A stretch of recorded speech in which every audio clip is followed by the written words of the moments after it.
Good evening, ladies and gentlemen. This is Scotty Yang, and alongside with Powerplay Sports and Entertainment, Timmy Poon, bringing to you live once again Hong Kong League, organized by the Hong Kong China Ice Hockey Association. We bring you week 6 of our games, and before the game starts, we will have a moment of silence for the victims of the Taipo fire disaster.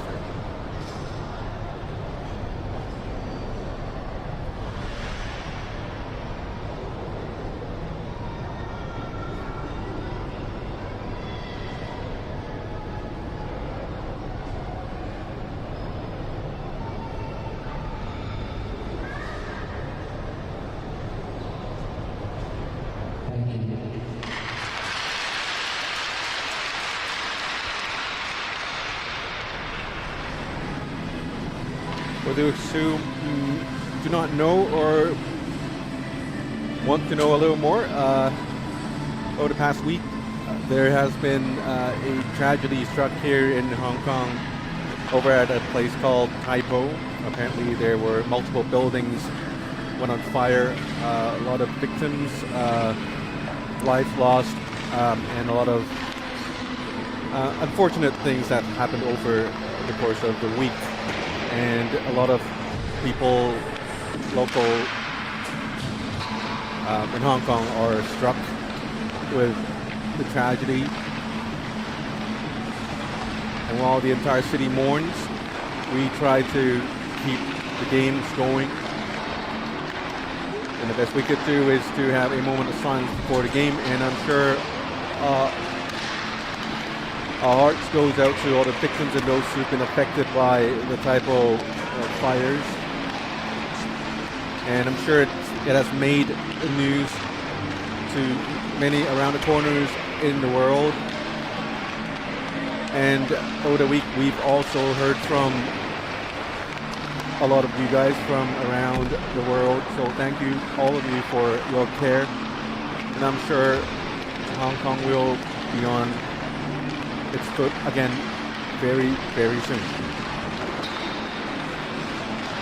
And as Hong Kong League comes to week number 6, here are the standings for the 4 teams, and I've made some changes. I think this time it works.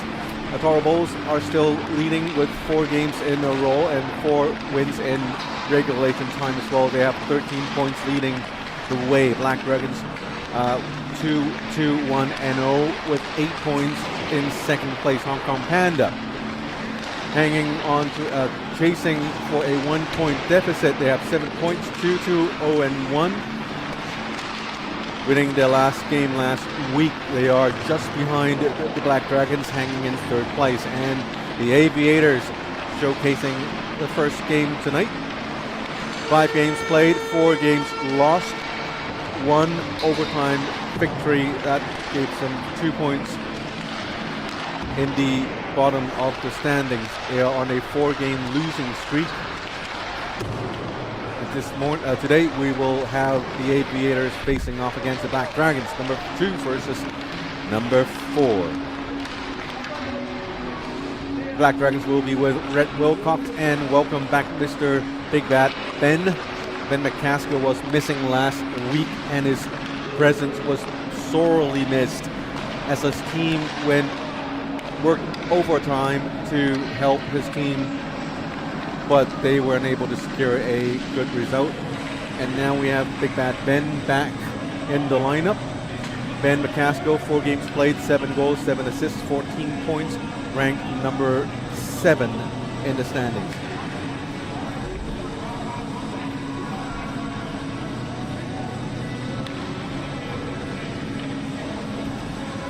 Number change just in from our dear league commissioner Keith Fong, number 61. Francis Lam forgot his jersey. It's official, he forgot to bring his jersey, so he's number 33 tonight. Every single guy who left their jerseys at home, they're going to be ridiculed by me. So yeah, 33. So that's it. Francis Lam. Oh, he's on the scoreboard. Number 10, top 10 in scoring. He had a monster game last week. Yes, he did. 5 goals, 5 games, 7 goals, 4 assists, 11 points. Ranked number 10. And of course, top 10, we have Eric Eustace and Rhett Wilcox. Wilcox and Ben McCaskill both combining to have 36 points. And for the Aviators, their top scorers do not make the top 10 list. But Jesse Lucier is the one to look out for, as he will probably and most likely be the heart and soul of the team, alongside with Josem Latour and a lot of younger players. Leon Ruel, I'm not sure if he's young anymore, but he's on the ice, number 66. Newly signed 2 weeks ago, Pavel Boronov, taking over the place of big old David Bellucci, who's out with an LTIR. And tonight's game is sponsored and brought to you by Gatorade. Gatorade sponsoring and supporting local sports for a long, long time. Go quench your thirst with Gatorade. And that's it for the pregame rituals. And we have face-off. Team in black, it's the Black Dragons, of course. Team in blue, it's the Aviators. Not quite sure where the name Aviators came from.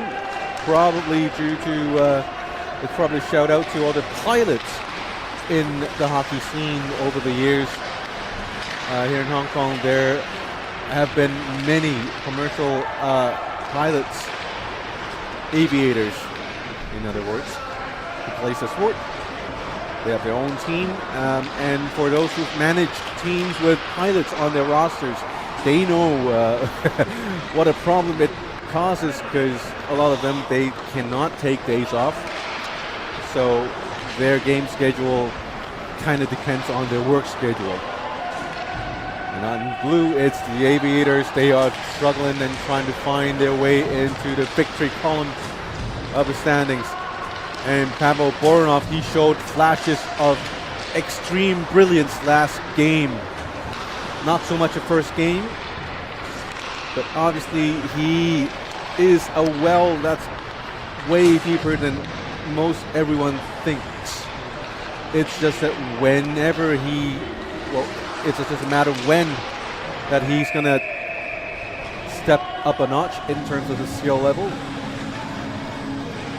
Sometimes it's a balance you have to make, whether to maintain the fun factor in the game, or just to play superstar and ruin everyone's night. So far, I think he's found himself a great balance. And of note, number 24, Jesse Lucier. He's playing once again black in defense. Paired up with number 11, Ryan Wong. The other number 11 on the other team, Lau Chi Lok, had a great game last week. He's been playing pretty good in his young season so far, 6 weeks into the league, the regular season. The Hong Kong League, organized by the Hong Kong China Ice Hockey Association, powered by Power Play Sports and Entertainment, and of course supported by Gatorade and Lohash Rink, who's been very, very helpful with the rinks and all the equipment and stuff. Number 24, Jesse Lucier, coming in on the left, from the left, circles around behind the net, comes back out, tries to drive the puck back to Brian Knowles. Knowles leaves the puck to Mr. forgot his jersey, number 33, Francis Lam. I'm sure he's not. This is not going to be the last time I'm talking about this. So I've forgot my jersey quite a few times in my playing days. It's not the worst thing in life. I mean, it could be worse. Like forgetting about to bring your jock. I've tried that a couple of times. As a goalkeeper, I play. So without a jock. I had something else, and I'm not going to tell you what it was. Ben McCaskill came back to the game with a big shot on his own. Goalie made a save, deflected out of bounds. Playing in net for the Aviators, number 60, King Ho, who also had a great game last week. But it wasn't enough to save his team from getting their defeat. And with a penalty against Aviators, number 10, Ryan Knowles. Black Dragons will go into power play mode. Red Wilcox, without Ben McCaskill last week, he played exceptionally well. But they really needed Ben McCaskill to be there. And McCaskill with a sneaky shot from the blue line and hit a leg. Rebound bounced towards the corners. The Aviators clear the puck down the ice. Coming out to play the puck, it's the Black Dragons, number 1, goalie Rexton Choi. Here's Joseph Latour having problems going across the blue line. McCaskill there to help out. The puck down deep, finds Jesse Lucia on the other side.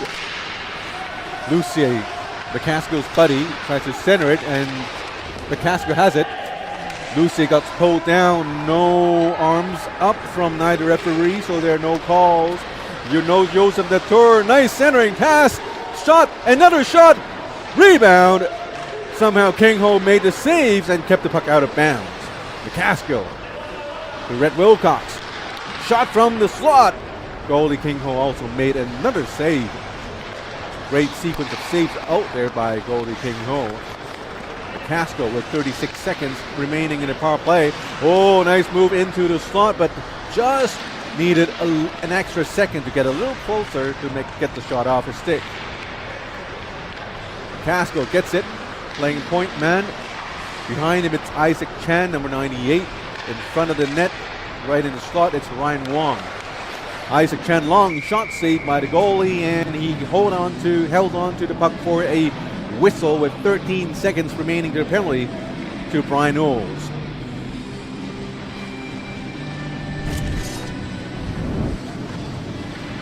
Some great saves by King Ho early on. Here's Joseph Latour. Nice nifty pass deflected right in front of goalie King Ho. Another save right there. 3 saves in a row, and the puck went knocked loose. 5 seconds remaining in the power play. Black Dragons still with possession. Here is McCaskill. McCaskill leaves it to Brendan Lui. Long shot through traffic, finds the corner, and both teams are back to 5 apiece. Leon Ruel to Shi Chen Yun.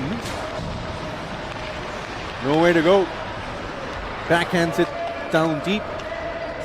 McCaskill corrals the puck. Lets it off to Ryan Lee, number 7. Lee to Jaden Ng. Oh, a bunch of bodies down on ice. No calls whatsoever. Black Dragons with a breakout opportunity. 3-on-2. Oh, nice interception by Ryan Wong, but the Black Dragons still picked it up. Blackhand shot wide. Puck finds the other side of the rink. Battle for the puck behind the net. Right in front of the net, it's Brendan Lloyd. Backhands the puck towards the goalie, King Ho. Ho steers the puck to the corner. Sean Navin with a long shot through traffic. Slightly wide. And now the Aviators has the puck, number 11. Ryan Wong leaves it for veteran defenseman Yannick Wong with his first touch of the puck. Here's Sean Navin again onto the right side. Nice pass to Brendan Lui.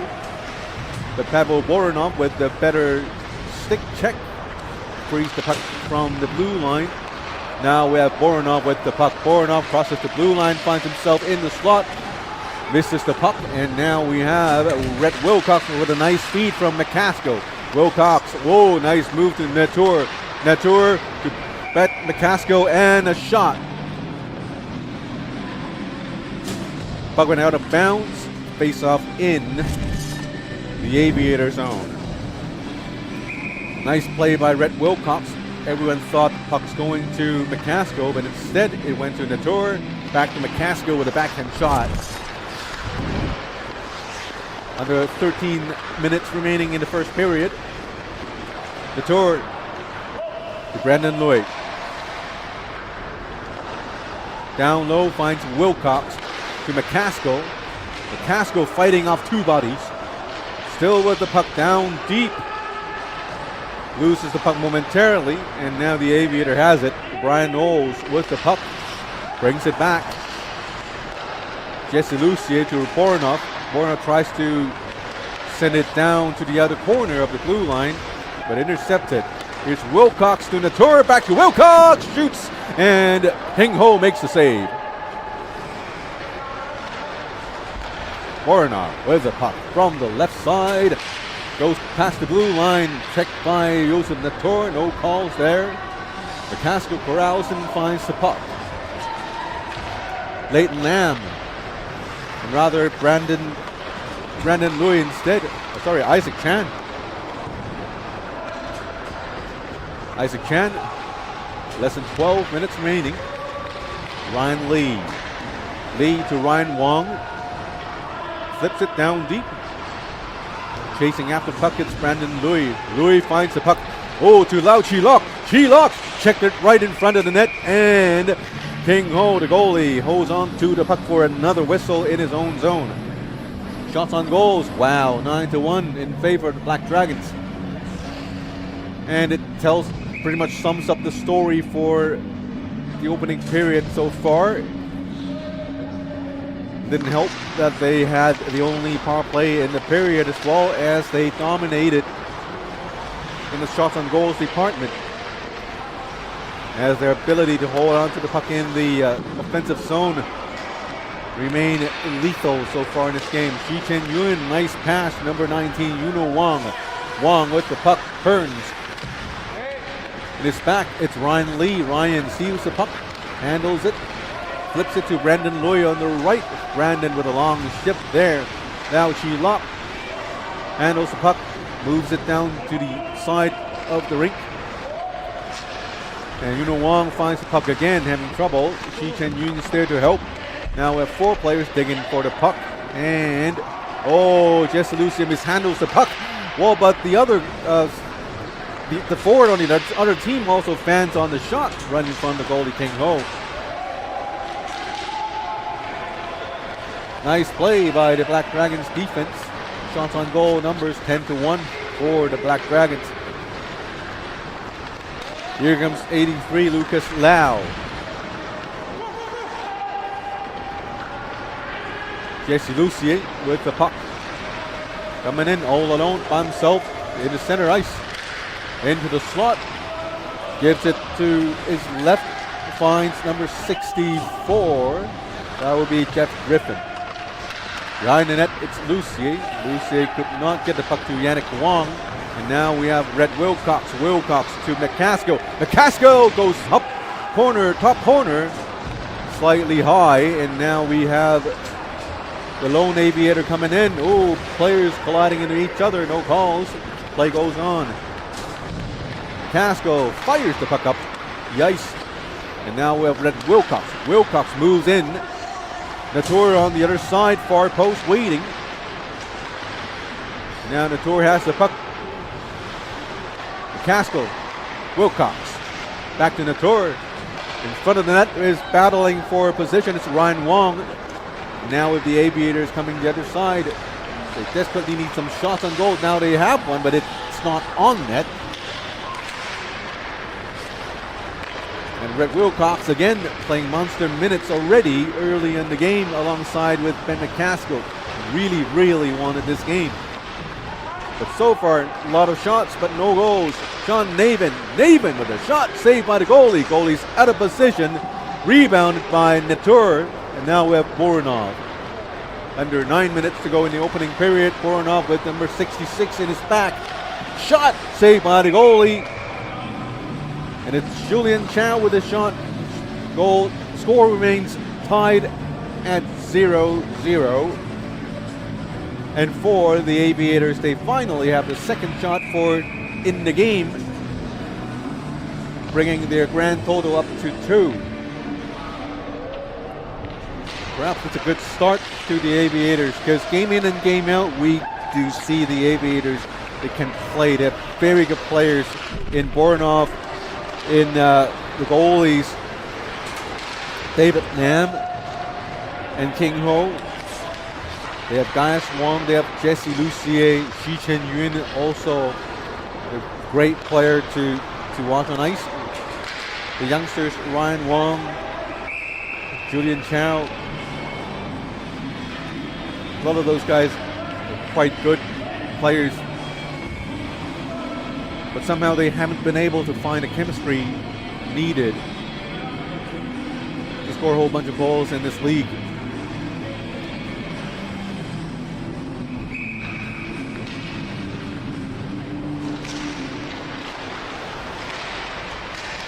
But as we're going into the 6th week of the season, it's no longer a young season. So they should figure something out soon. Or they would have to find other ways to upgrade the team in other means, including, but not limited to, trades. Number 10, Brian Knowles on the right. Behind him, it's Ari Leung. Yannick Wang brings the puck down from midair. Ari Leung with the aggressive forecheck alongside with Shi Chen Yun. It's Brian Knowles. Brian Knowles. And here's Yannick Wang helping out, chipping in as a defense. Ari Leung. Brian Knowles having problems bringing the puck up to the offensive zone. The Aviators. Here's another attempt. Now the puck finds the side netting of the rink, and we do have a face-off in the Aviator zone again. Score, still no score in the period as the team remains scoreless.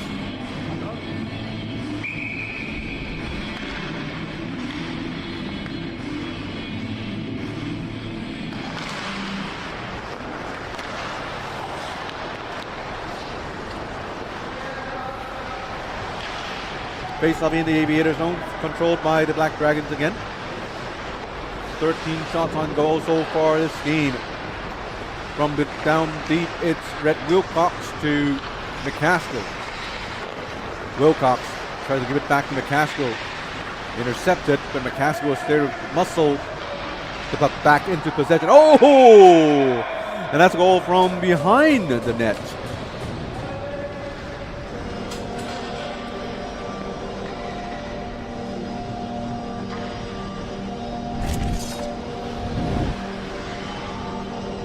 So got from behind the net. It's Ben McCaskill, big bad Ben coming from behind. The goalie was looking to his left pad, and that's where most wraparound shots go. But big bad Ben decided to go far side and actually finds 5 holes and beat King Ho. That was something I don't see a lot as a goalie. But probably because I haven't played at the this level often enough, so I don't see him. I don't know. But that was an awesome goal by Ben McCaskill. Mr. King Ho must have been surprised by the shot as well. But that's the first goal of the night as the Black Dragons open scoring with that beauty wraparound goal by Ben McCaskill. Under a little more than 6 minutes remaining in the opening period. And here comes Rhett Wilcox. Wilcox fires up into the crease, intercepted by Jesse Lucier. The Aviators have the puck to Jeff Griffin. Griffin dumps the puck down deep. The Black Dragon finds the puck first. Gives it back to Wilcox. Rhett Wilcox to Ryan Wong. Goalie King Ho handled the puck. Gives it to Yannick Wong. Wong to Lucier. Lucier from the right side goes in to the slot and he shoots. Goalie had a piece of it.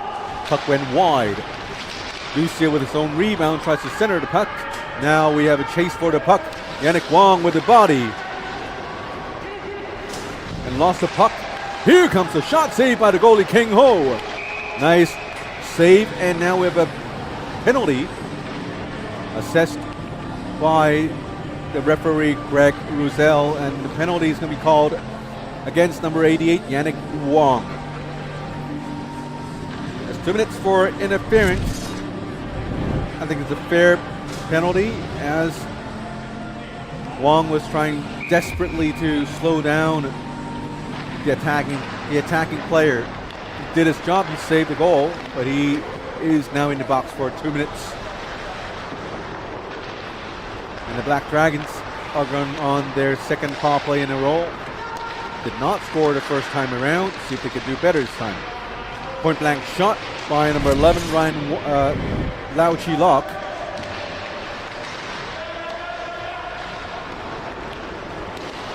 Gives it to Ryan Lee.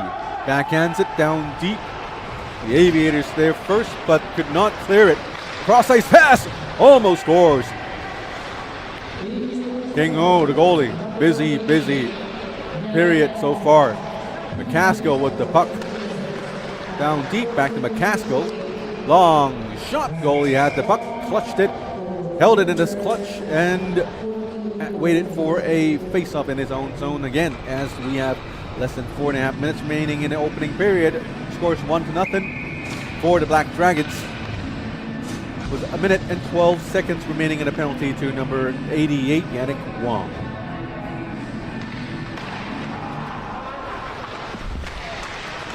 Yannick Wong in the penalty box having a good chat with League Commissioner Keith Fong.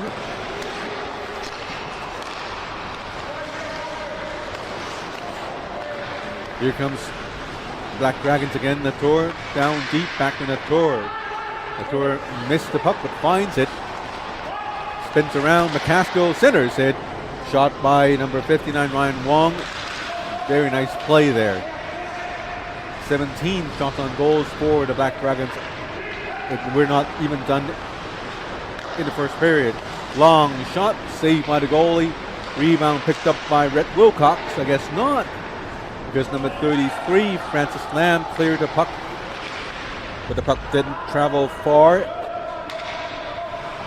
And now we have another clearing attempt, this time by Jesse Lucier. This time the puck goes all the way down to the other side of the ice. Francis Lam with the forward check, coming in, it's Ben McCaskill. McCaskill into the face-off circle, shoots, hits the shoulder of King Ho. Boranov tries to clear the puck, but the Black Dragons are able to keep the puck in the offensive zone, and that's it for the power play, as the Aviators were able to kill off the 2 consecutive penalties. Both teams back to 5 apiece. McCaskill tries a one-timer around the face-off circle, and now with the Aviators putting the puck up down deep. The Aviators, Julian Chow. Ari Leung, 53. Loses the puck to number 89, Brandon Lui. Lui all by himself, waiting for help from his own teammate. And loses the puck to Ryan Wong. Ryan Wong from the left side, centers it, shoots, goalie made a save. Aviator gets a rebound, another save.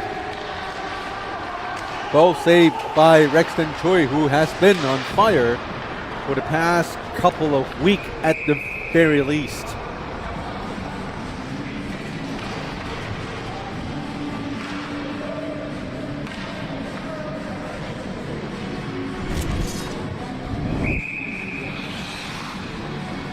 Nice pass by Ryan Wong, and a nice save right there by the goalie. As we move to the final 2 minutes of the opening period, which scores 1-0 or 1-0 for the Black Dragons. The Aviators found some life in the last couple of minutes as they hit a couple more shots on goals. Jesse Lucier playing D again. Now he's moving the puck up on the right. He has Ari Leung. Decides to go all the way in by himself. Sharp angle shot, picks up his own rebound. On the blue line, there's Shi Chen Yun, and Ryan Wong tries to give the puck back to Ryan Wong. but nobody gets the puck, and the puck goes all the way back into the Aviator zone.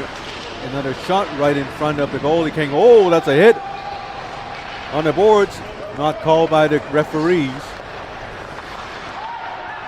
Another shot, goalie safe, rebound, picked up by Ryan Wong. Ryan Wong moving in with 1:13 remaining in the opening period to Shi Chen Yun. Yuri Leung, centering pass, nice pass there to Ryan Wong.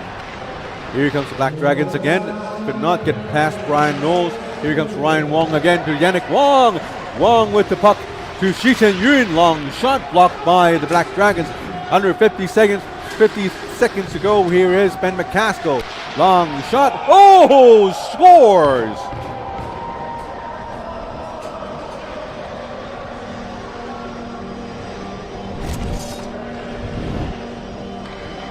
A little surprising shot right there. Everyone's focused on McCaskill.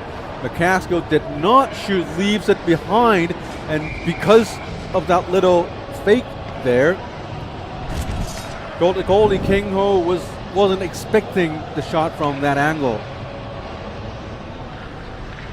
And the shot went near side high, beating King Ho.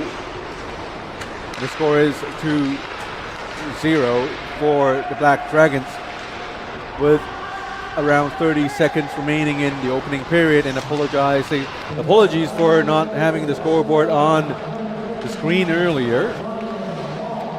Not a technical difficulty, it's not a glitch, it's just me forgetting to press the button. Centering pass, Red Wilcox! No goal. Wow, King Ho made an awesome save. And I think somebody's stick was cracked. Broke a stick.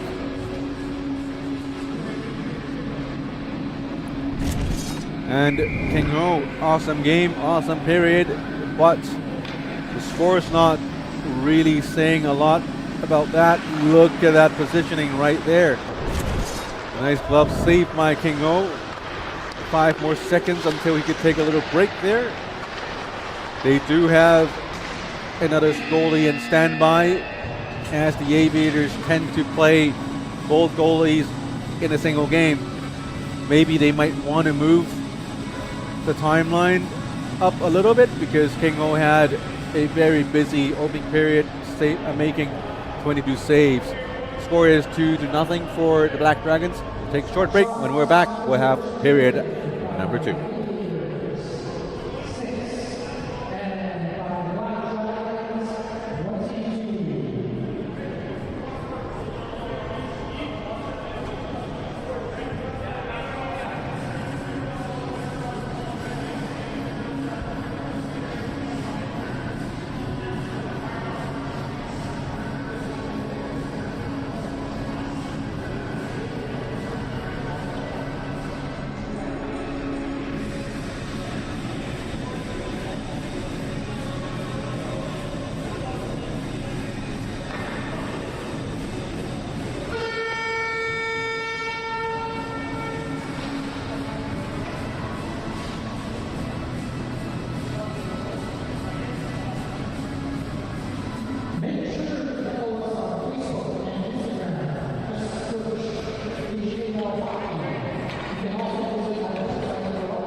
Tonight's game brought to you by Gatorade. Gatorade, the official sports drink of the HKL.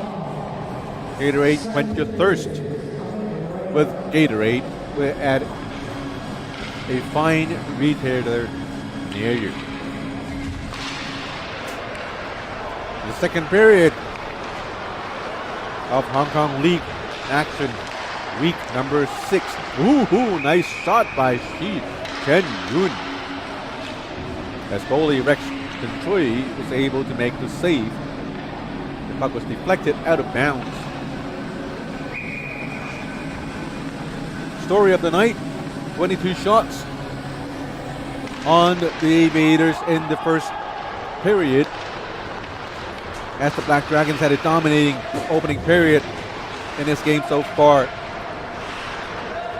The Aviators found themselves playing slightly better towards the end of the first period, but still they were badly outshot. And now the stamina level of goalie King Ho becomes a potential cause of concern for the Aviators. Their goalie, the other goalie, David Lam, is on standby. That's an icing call. Drones by the other team.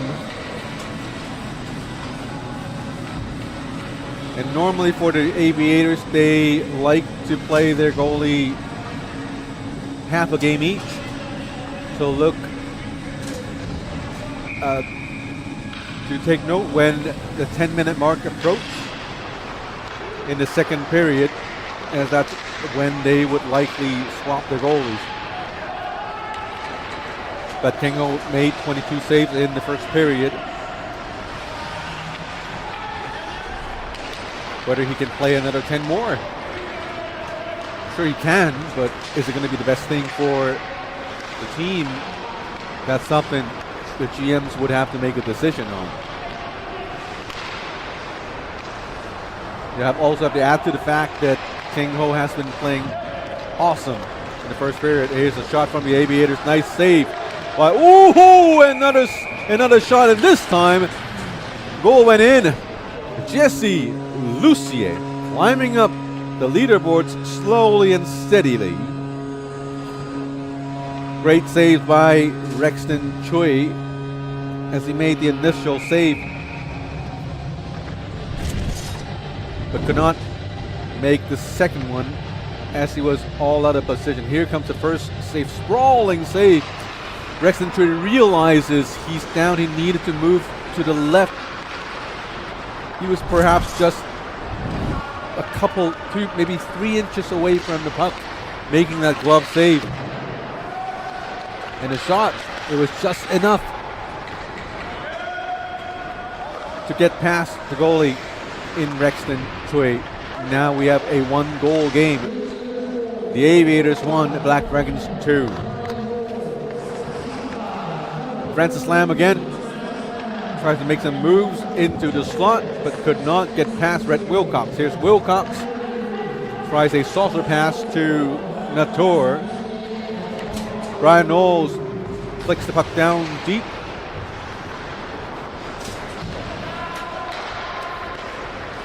Ryan Lee finds Nator. Nator to Red Wilcox. Oh, another shot, another save by King Ho.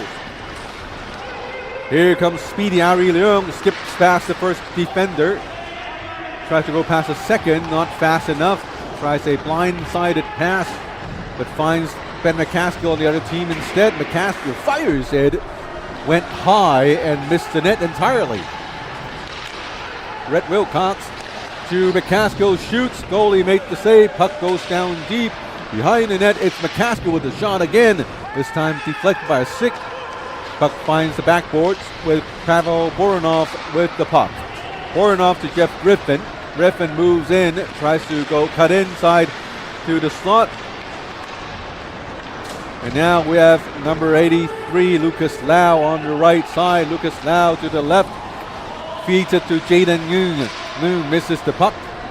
Goes back to the boards and corrals it. The Boranov with the interception. Chi Chen Yuen fires it down deep. Was it an icing call? No. Waved up by the linesman in front. That would be Robert Wong. Another shot. And nice save by Rexton Choi of the Black Dragons.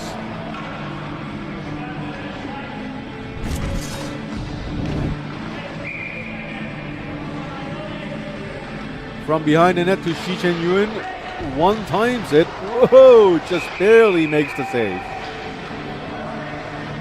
Of course, quick to come down to cover the puck. Face up in the Black Dragon zone, and all of a sudden the Aviators find life after scoring their first goal of the night. Shi Chen Yuen loses the face-off, but no worries, they do have Jesse Lucier behind there playing point. Shi Chen-yun with the puck. 3 black shirts surrounding him. Black Dragons were able to clear the puck down the ice. Bournoff to Lucier, to Jeff Griffin, back to Lucier. Griffin happily covers for Lucier. Lucier moves up, still with the puck. Bournoff, long shot, glove save by the goalie, rebound, and cleared by the Black Dragons. Here's Lucier again. Jeff Griffin down in the corner. In front of the net, nobody.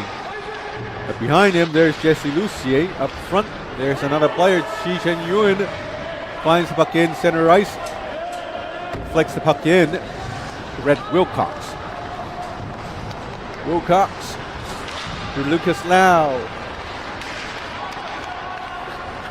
Ryan Wong with the puck from behind the net. Ryan Wong skates up the ice to Yannick Wong on the right side. Yannick moves in past the blue line with a shot saved by the goalie. Goalie had to go down on the butterfly position to make the save. Covers the 5-hole as the veteran aimed for a rebound. The Aviators were unable to pick up the rebound, but look at how their shots on goals number climbs. It's now 13-23. Still trailing by 10 shots on goals, but they are making great progress so far in the second period. But Sean Navin spins around, gives the puck to Ryan Wong. Ryan steers the puck. Did he touch the puck? No. It's an icing call against the Black Dragons, and face off in the Dragon zone. Again, everything seems to be happening for the Aviators.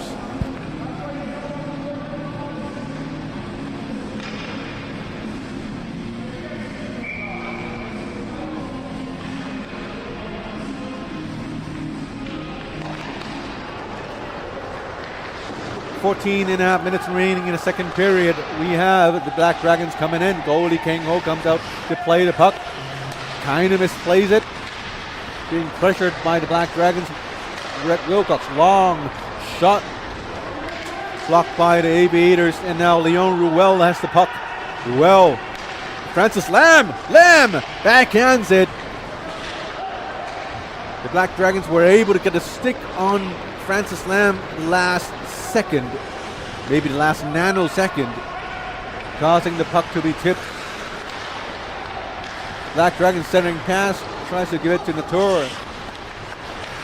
Wilcox. McCaskill, long big shot. Missed the net. Puck bounce to the left side, finds Ryan Lee. Ryan Lee tries to give it to Wilcox. Wilcox centering pass. Aviators try to ice the puck, but McCaskill kept it in the offensive zone. And look at how deep the Aviators are playing down deep. Every time they get the puck, they try to ice the puck out.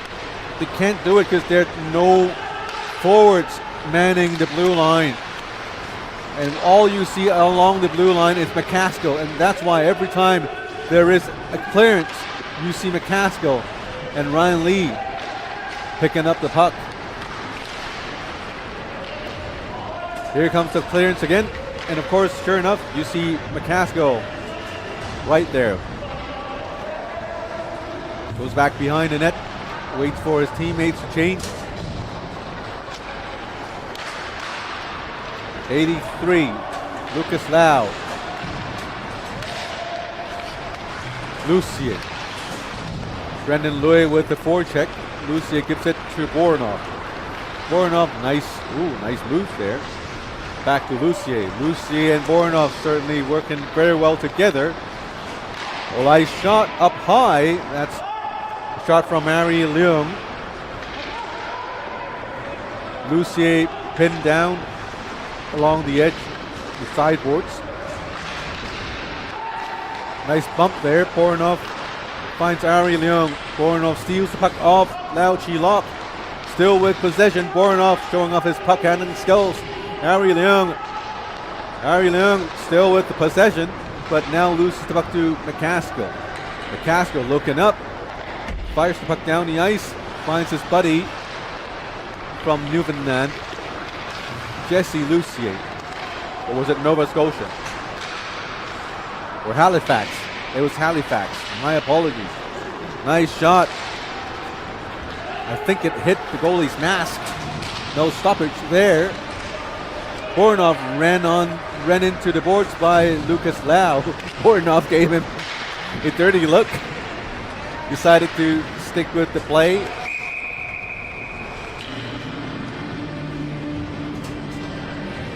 .05 remaining in the second period as we approach the midway mark of the game. Out goes King Ho, in comes David Lam. King Ho, awesome game so far. 22 saves in the first period alone, keeps his team in the game, giving up only 2 goals so far. And the Aviators are finding life in the second period. All thanks to King Ho, King Chi.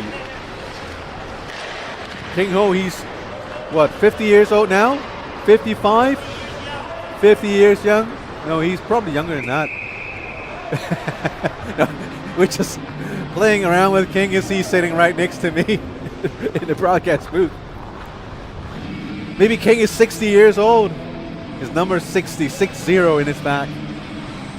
But no, he's too tired. He's exhausted. Too exhausted to listen to my gunk. 2-1 to score. Black Dragons leading still, but the 2-goal lead has been cut down to just 1. Shots on goal still 26-15 in favor of the Black Dragons. King Ho right now, what he needs is a fresh, cold Gatorade from our sponsor.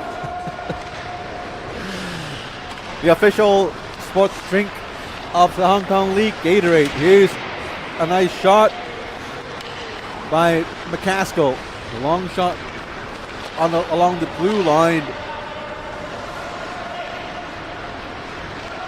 And now we have the Aviators with a shot of their own. Nice quick grab by the glove of Rexton Choi. Quickly played the puck to his teammate. But intercepted by the Aviators mid-ice. Aviators number 19, Uno Wong, finds himself in this deep down in the slot. Brought down, no call by the referees. Latour backhands it down deep.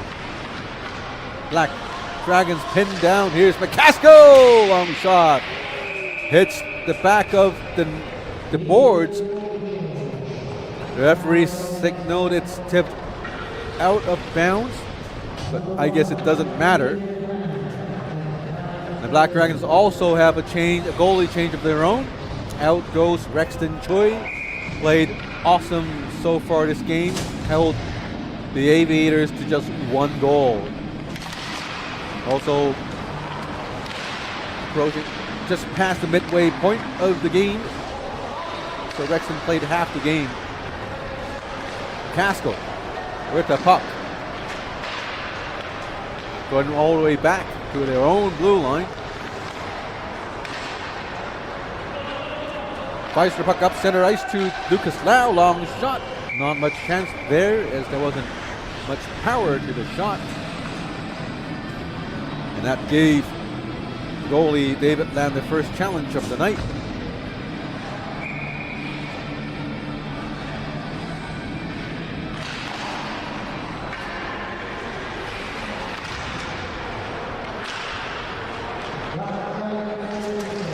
Here comes Shi Chen Yun to the left. So he tries to give it back to Shi. The puck was deflected by the Black Dragons defense. Aviator still has the puck. Lucier tries to stop the puck and keep it in the zone, but unable to do so.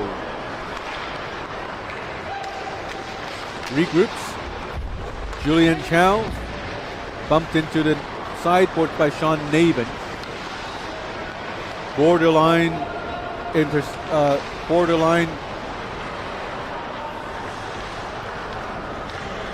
penalty there. I was looking for that term. Interference. See, age is gonna catch up to you. When you forget like simple terms like interference. Oh, nice shot by Yannick Wong. Yannick had a great game last week, scoring 2 goals, if not more. Good play so far this game. Jaden Young fires the puck in, and we have offside. Scores 2-1 for the Black Dragons with 7:50 remaining in the second period.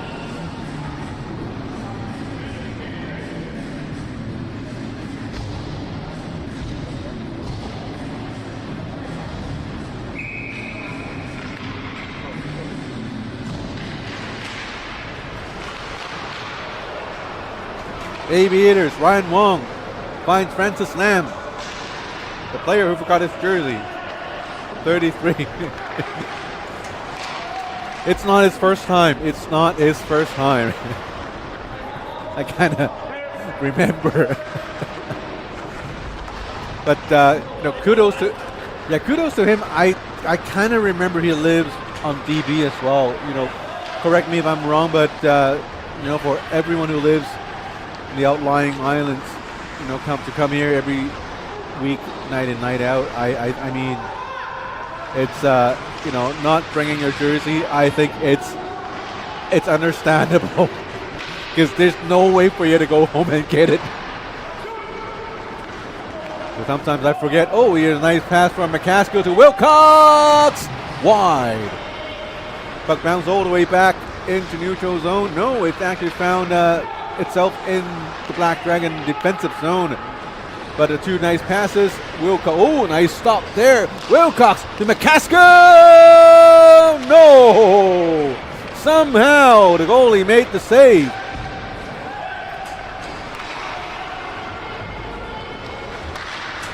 Another shot right there, saved by the goalie. Jesse Lucier in the bench, definitely not happy. But it was a golden opportunity for the Black Dragons right there. Look at that save, the toe save by David Lamb. Wow-wee.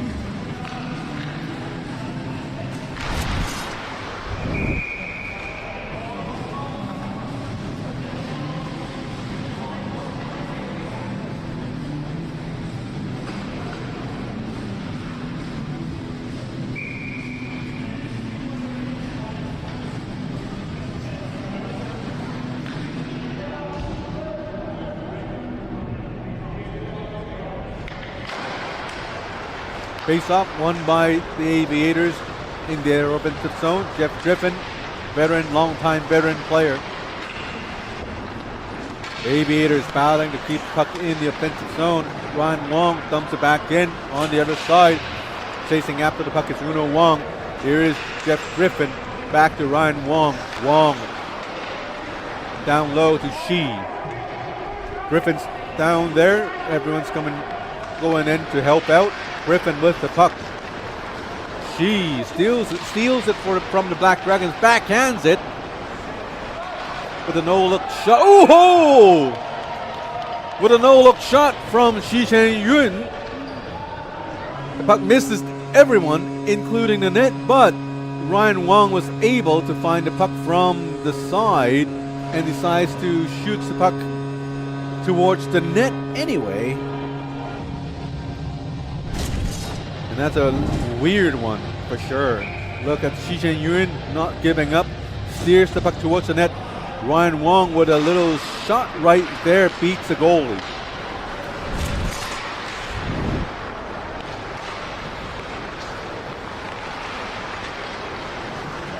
Aviators back for more. Here's Juno Wong. Shi Chen-Yun calling for the puck, but Juno Wong did not have control of the puck. And now the puck's being forced. And Juno Wong, nice physical play, but that was called by the referee. And the Aviator bench, a lot of complaints. I'm sure you might have heard. Also, my camera buddy says he didn't have the puck, though. That's an interference call against Juno Wong, who had a great check to the boards, but as Timmy Poon saying, play being checked did not have possession of the puck or anywhere near him. So it's deemed an interference call. Oh, that's a nice goal by McCaskill. Trying so many times and finally gets it. And the Black Dragons regain the lead. It's the first power play goal. Probably one of the quickest power play goals in this league so far this season.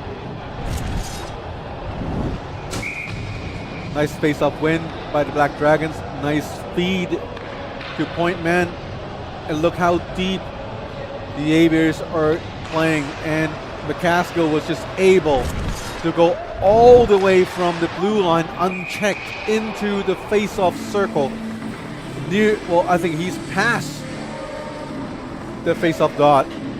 It's like a quarter of the, an eighth of the sheet of the ice. And that's how much space the Aviators were giving McCaskill. And with a player like him, he's not going to panic and shoot anywhere around the blue line. If he finds space, he's going to move in. And also true to Rhett Wilcox, and they score two quick ones just like that. David Lamb not having the best times of his life right now. Lets in 2 goals consecutively. But yes, what a pass.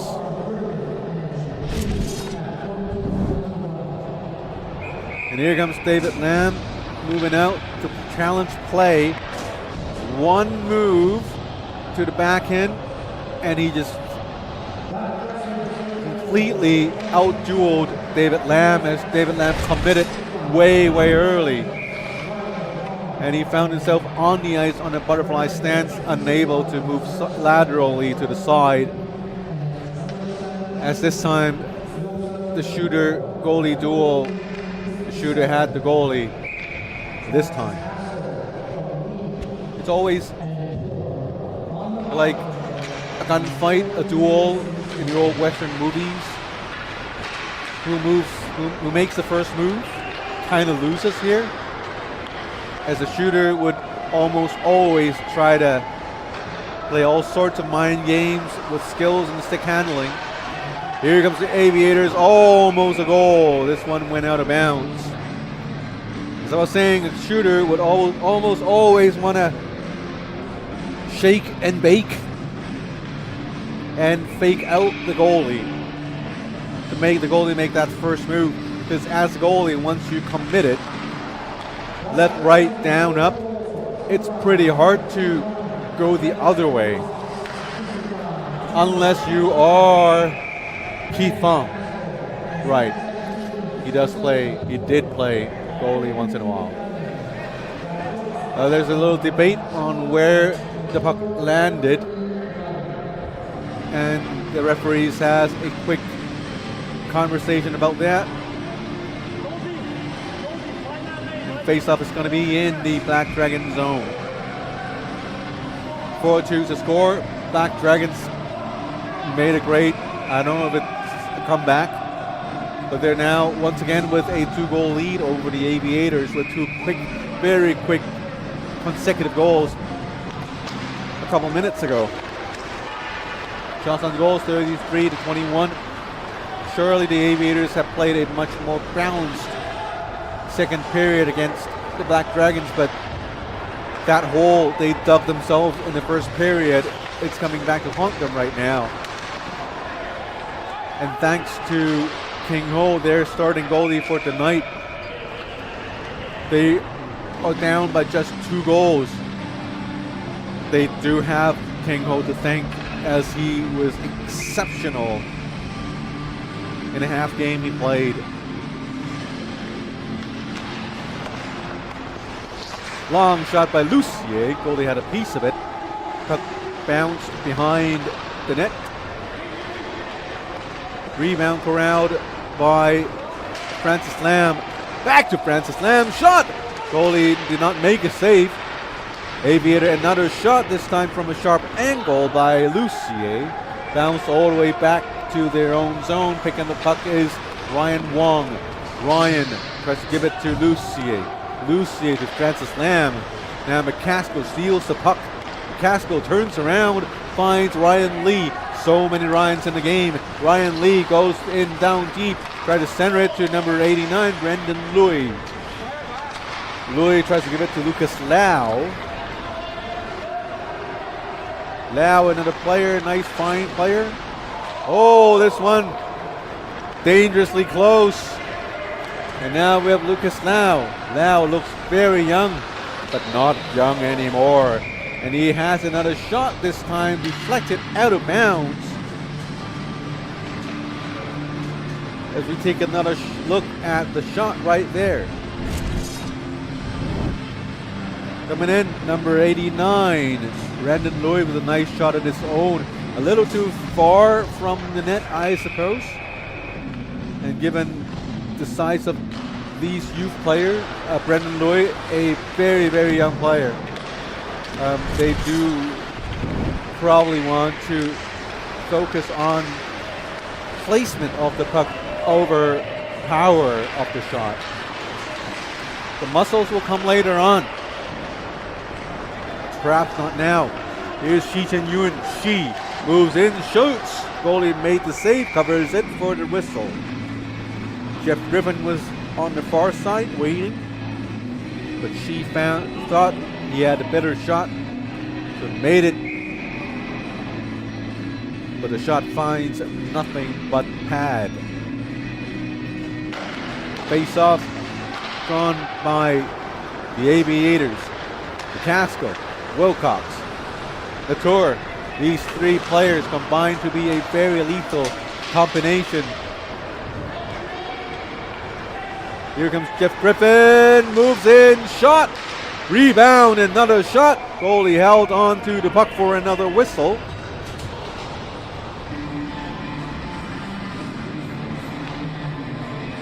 Under 2 minutes to go in the second period. Shots on goals. Oh, much more closer now.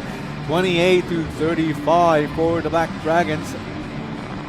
If the shots on goals is a clue, it's signaling these teams are playing much more equal in the second period. And judging how deep the Aviators dug a hole in the first period, you have to say the Aviators arguably had the better period here in the second period. Here comes Shi Chen-Yun. Shi moving in. Tripped up slightly. No arms up by the referees. I can't see them. Or, yes, there is an arm up. It's just that I didn't see it. Referee Craig Russell taking on number 4, the flashy defenseman, Sean Navin. Flashy is not my own personal opinion. I think he's very down to earth, not flashy, but it's just Keith Fong, our commissioner, says, who says he's not flashy? So decided to call him the flashy defenseman. Bornoff, Aviator, having a very crucial power play opportunity of their own, 5-4. Minute 45 remaining. Shi Chen-Yun back to Lucier. Lucier back to Shi. Shi backhands it down deep, finding the puck. It's number 21, Leon Ruel. Ruel little quiet tonight as the Black Dragons were able to ice the puck down the ice. David Lamb held on to the puck for Lucier. Lucier going all in. This neutral zone finds Brendan Louis. Louis fires the puck down deep. Bornoff. Lucier to Leon Ruel. Ruel on the right tries to cut into center. Oh, nice pass! Barely missed. Lucier. A minute remaining in power play. 26 seconds remaining in the period. Still down by 2 goals. The Aviators. Bornoff. Work your magic. Bornoff moves back to the right side. Tries to center it to Leon Ruel. 10 seconds remaining. Ice it down. High sticking by Bornoff. Tries to leave the puck, and that's would do it for the second period. 4-2 is the score. Black Dragons leading, and there is still a 34-second power play penalty time remaining in Sean Navin's penalty. We'll take a short break for food and snacks and drinks. And you guys can go grab your Gatorade. We'll be back in 45 seconds.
Tonight's game brought to you by Gatorade, our official sports drink supplier.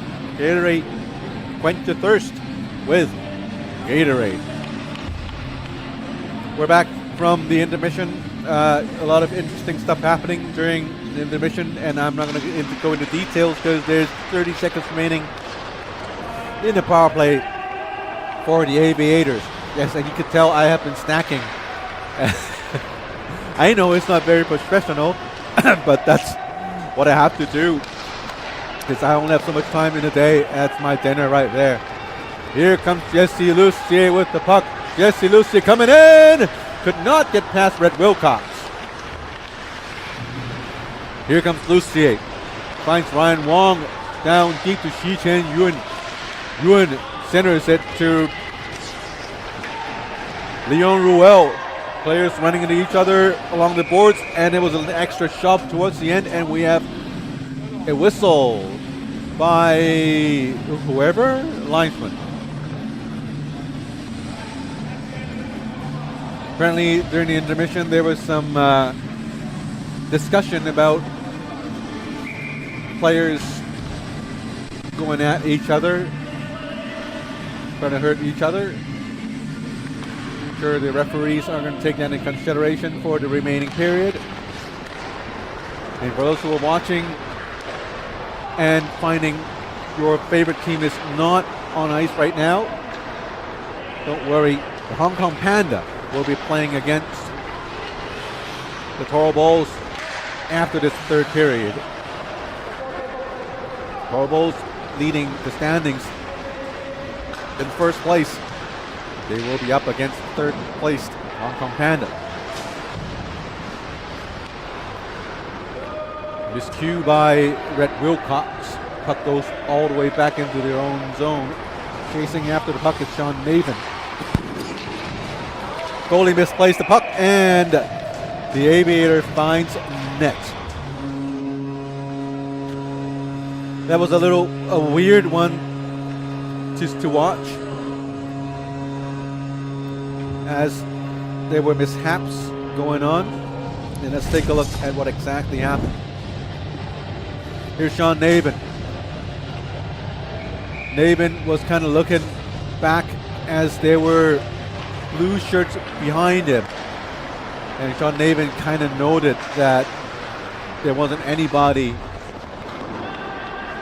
coming back to take care of those two blue shirts. And sure enough, there was a turnover, and the puck quickly finds the Aviator attackers.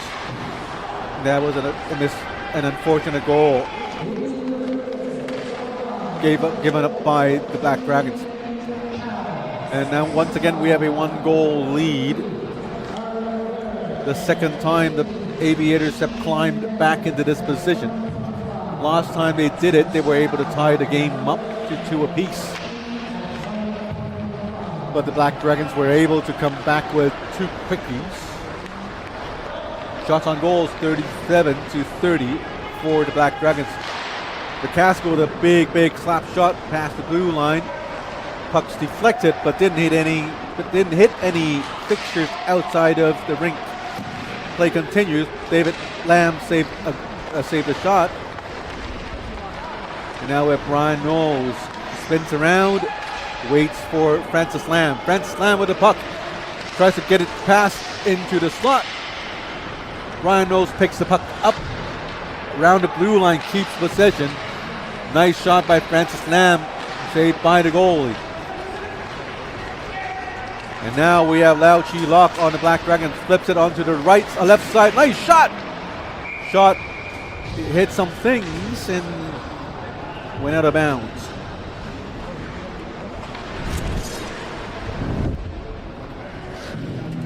Here comes David Lamb with the stance right there. It was wide.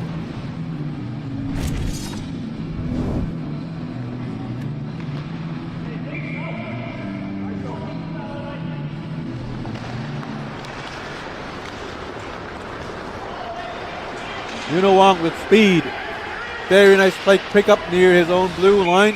Goalie held on to the puck for face-up in their own zone. Yuno Wong with speed. Stole the puck near their own blue line. It's just sped up. Black Shirts were never quite able to catch up to Yuno Wong. So Yuno wasn't able to pull that much ahead of them either.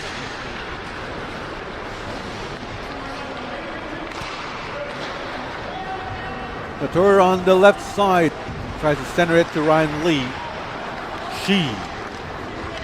She's still with the puck, passes to blue line, doesn't leave for Jeff Griffin, and instead he shoots the puck himself.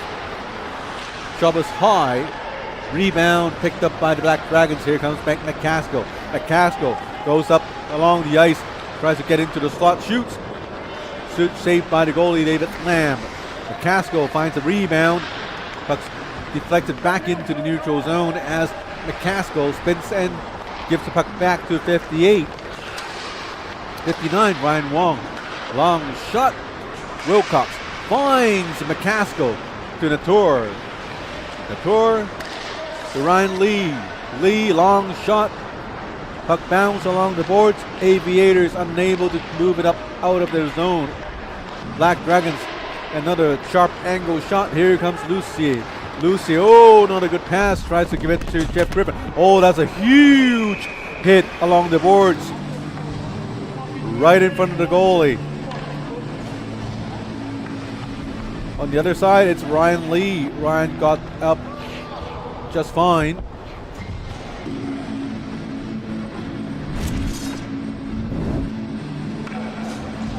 Not sure if I got footage of the hit right there, but that's the shot right there, and no, we don't.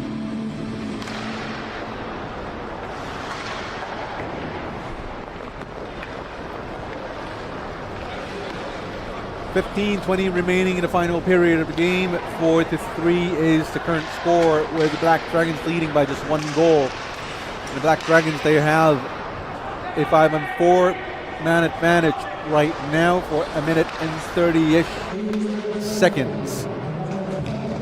For the Black Dragons, the combination of McCaskill, Wilcox is just lethal. Compare him with Joseph Latour. They've been doing the majority of the offense, and now we have a player down. That's Sean Navin.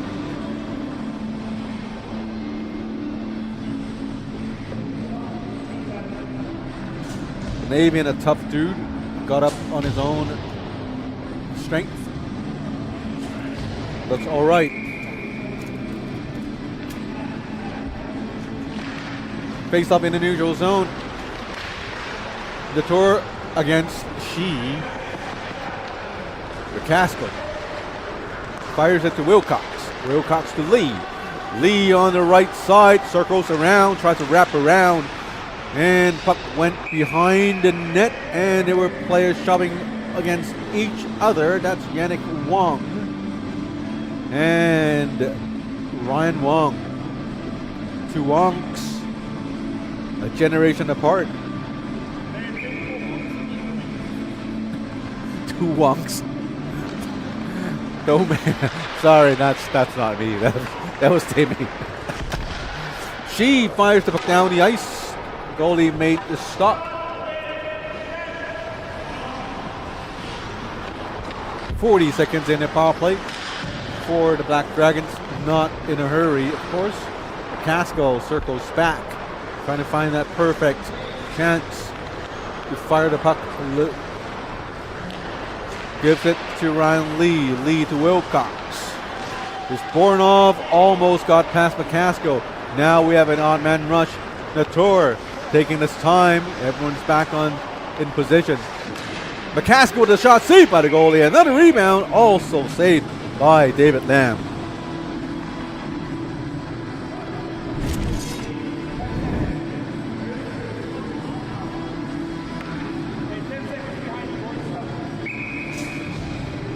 A long shot.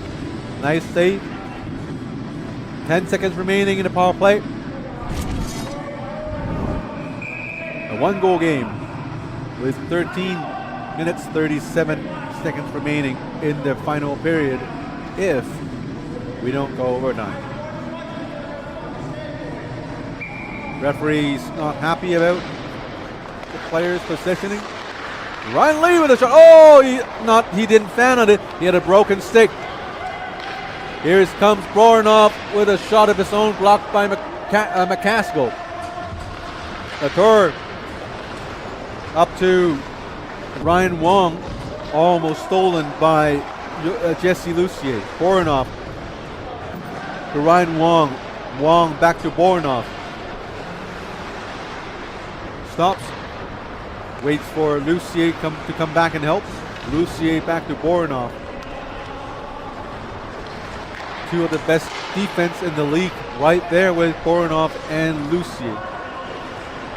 But Lucier could play up front. He could also play as a defense. The Aviators has experience with him on both positions. Personally, I think Lucier played better up front.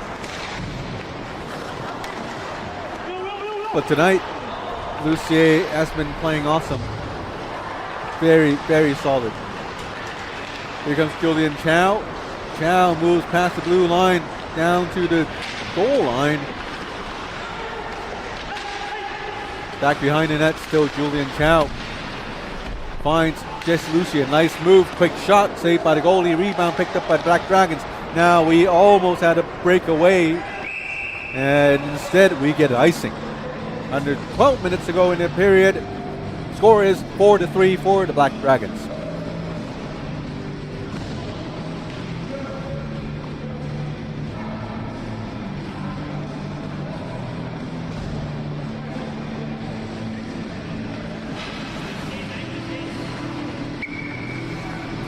Thanks to the support from our community and businesses here in Hong Kong.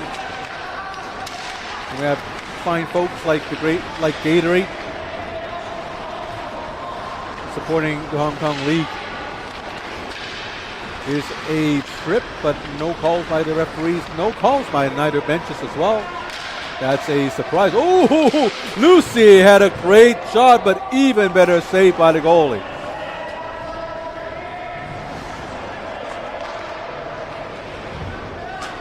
Shots on goal, 41-36 for the Black Dragons. One goal game, 11 minutes, 20 seconds remaining in the last period here. Aviators looking like they just might get back into the game.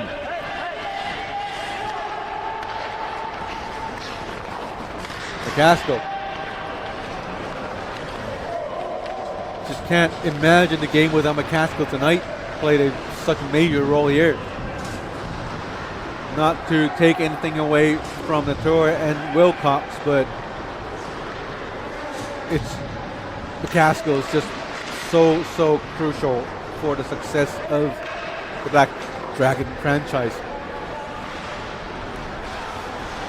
Yannick Wong, puck picked off by Wilcox. Wilcox down low. Nice centering pass! Shot not quite in time. Could have one-timed it.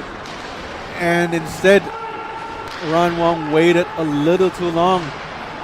And when you waited that long, there goes your shooting angle. Here comes McCaskill again. Long pass to Wilcox. Wilcox coming in. Not a lot of speed. Try to give it to Latour. Just wondering about the stamina level of Wilcox, McCaskill, and Latour, because they have certainly been playing many shifts. Here comes Jeff Griffin. Point blank shot. Saved by the goalie, but Jeff Griffin still at it. You can tell from the body language of what Rhett Wilcox, he is probably drained by now. Bornoff looks fresh still. Wilcox rushing in for the puck, looks back, nobody there. Now there is centering pass, saved by the goalie. Nice save.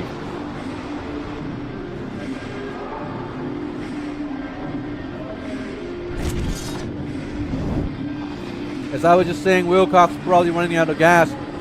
He made a dash for the puck, turns around, finds his teammate, and one-times it. And Ryan Wong was only able to find the chest plate of David Lamb. She is here. Long shot, odd angle with an odd bounce of the goalie. 9 minutes remaining in the game. Here comes number 11, Lau Chi Lok on the right side. Lau Chi Lok shoots and blocked by a sprawling Pavel Bornoff. Bornoff, nice spin there. Wow, showing off his moves. Can you go all the way? Yes, he kind of does. Centering pass to Jeff Griffin. Bornoff checking out his elbow, making a quick change. Something wrong with his equipment probably.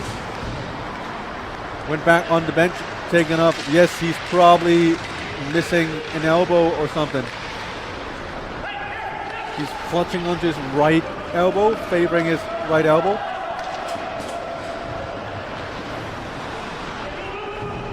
And here comes the Aviators again. Jeff Griffin. Behind him is Shi. From where I'm sitting, it looks like either Bornoff has taken his elbow pads off, or he's been playing without an elbow pad all along. Here's Lucia with a nice shot, also saved by the goalie. Lots of shots by the Aviators so far this last couple of minutes. Wilcox to 59, Ryan Wong goes in and he scores.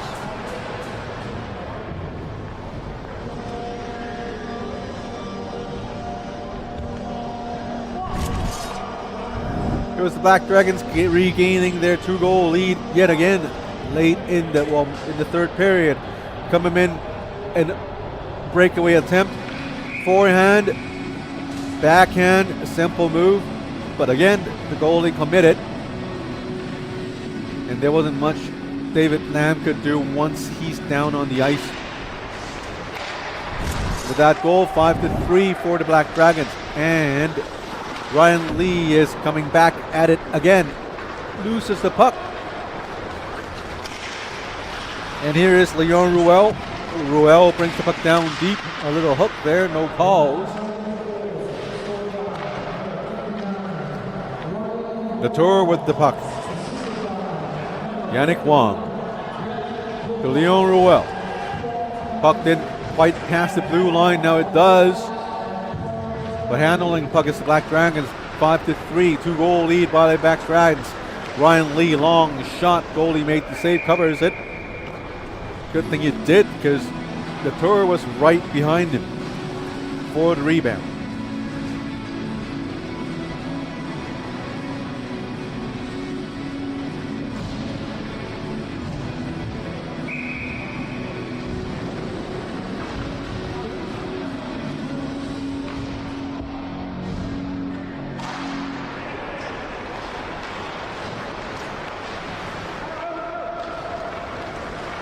Under 7 minutes to go in the game, with the Black Dragons leading 5-3. With the win, the Black Dragons will retain their second place standing. Here comes the Black Dragons with a shot. Goalie made the save. Rebound picked up by Pavel Voronov. Voronov with the puck, unable to get it out from their own zone. Black Dragons try to pass the puck down into the slot.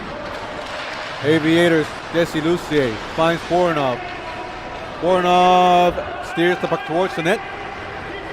Finds nobody but board. Black Dragon, nice play.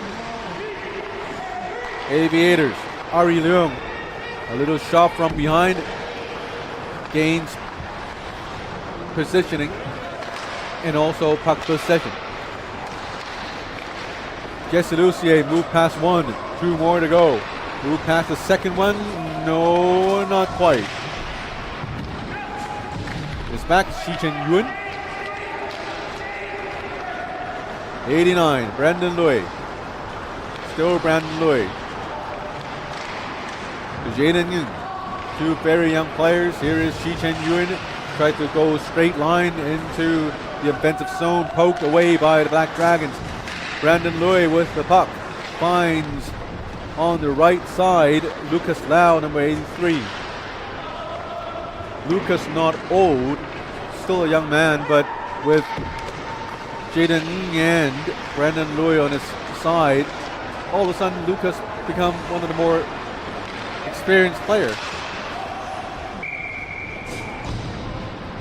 Shot by Yannick Wang. 5 more minutes to go in the game. 5-3 is the score. Shots on goals, 46-39 for the Black Dragons.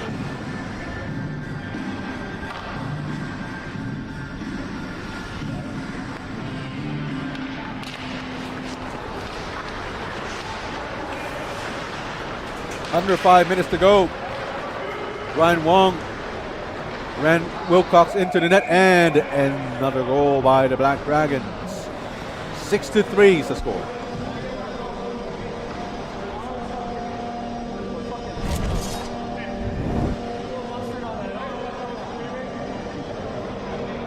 Here comes the shot. A direct shot. It's just very nice placement. Brandon Lui, I suppose. Or no, it's 59 and Ryan Wong. Very nice placement of the puck. As I was saying, at this age and size, it's not necessary to focus on, well, it's not the most important to focus on the power of your shot, but rather the placement, the accuracy of the shots, and that's what gives you goals. And the 6th goal of the Black Dragons tonight is a very good proof of that.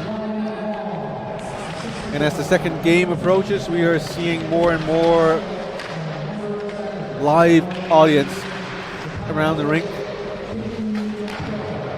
Unofficial attendance figures right now, 20 on the first floor. If you add on the second floor, 22. I guess if you would like to watch these games live, you're always welcome to come to Aloha's Rink Monday nights. Next week, December the 8th, we also have the last 2 games for the year 2025. And after that, we'll go into the Christmas break and won't see you again until the 2nd or 3rd week of January.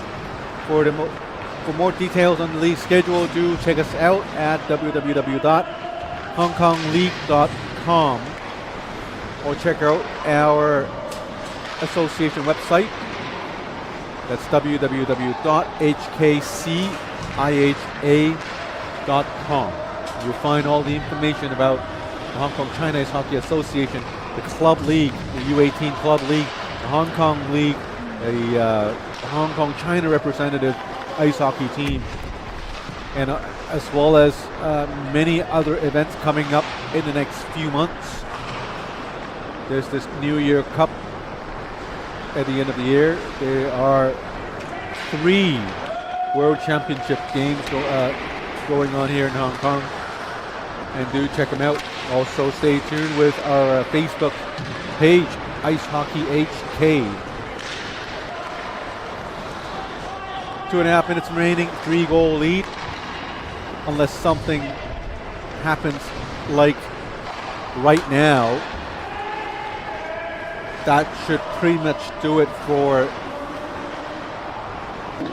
the Aviators. Here comes Jesse Lucier. Come on, Lucier flips it in. Deflected by Ryan Lee. And we have a whistle. 2:07 remaining in the game. Shots on goals 49-39. And the score is 6-3. Dragons leading by 3 goals.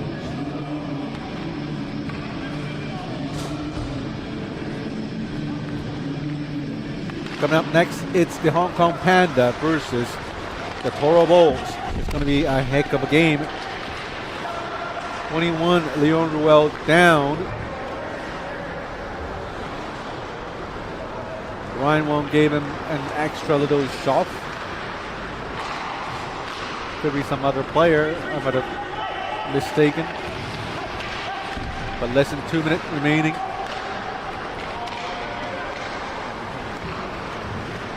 Julian Chow played a good game tonight. Shi Chen Yun. Back to Leon Ruel. Leon tries to give it to Julian Chow.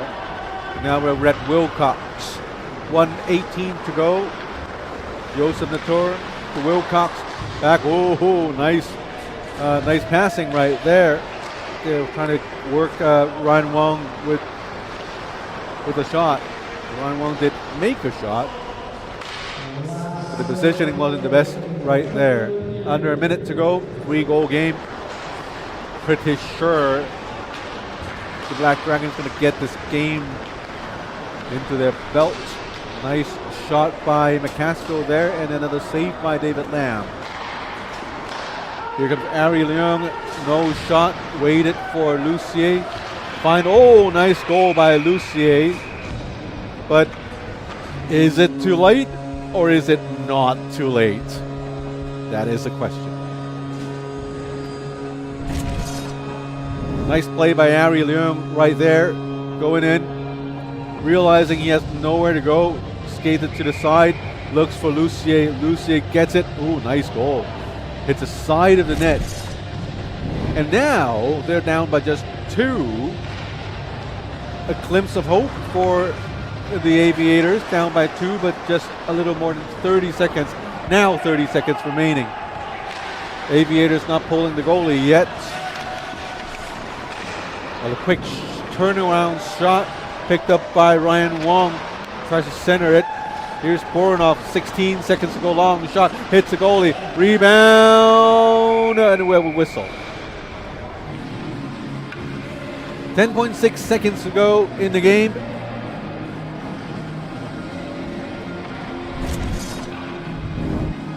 .52 shots for Black Dragons, 42 for the Aviators.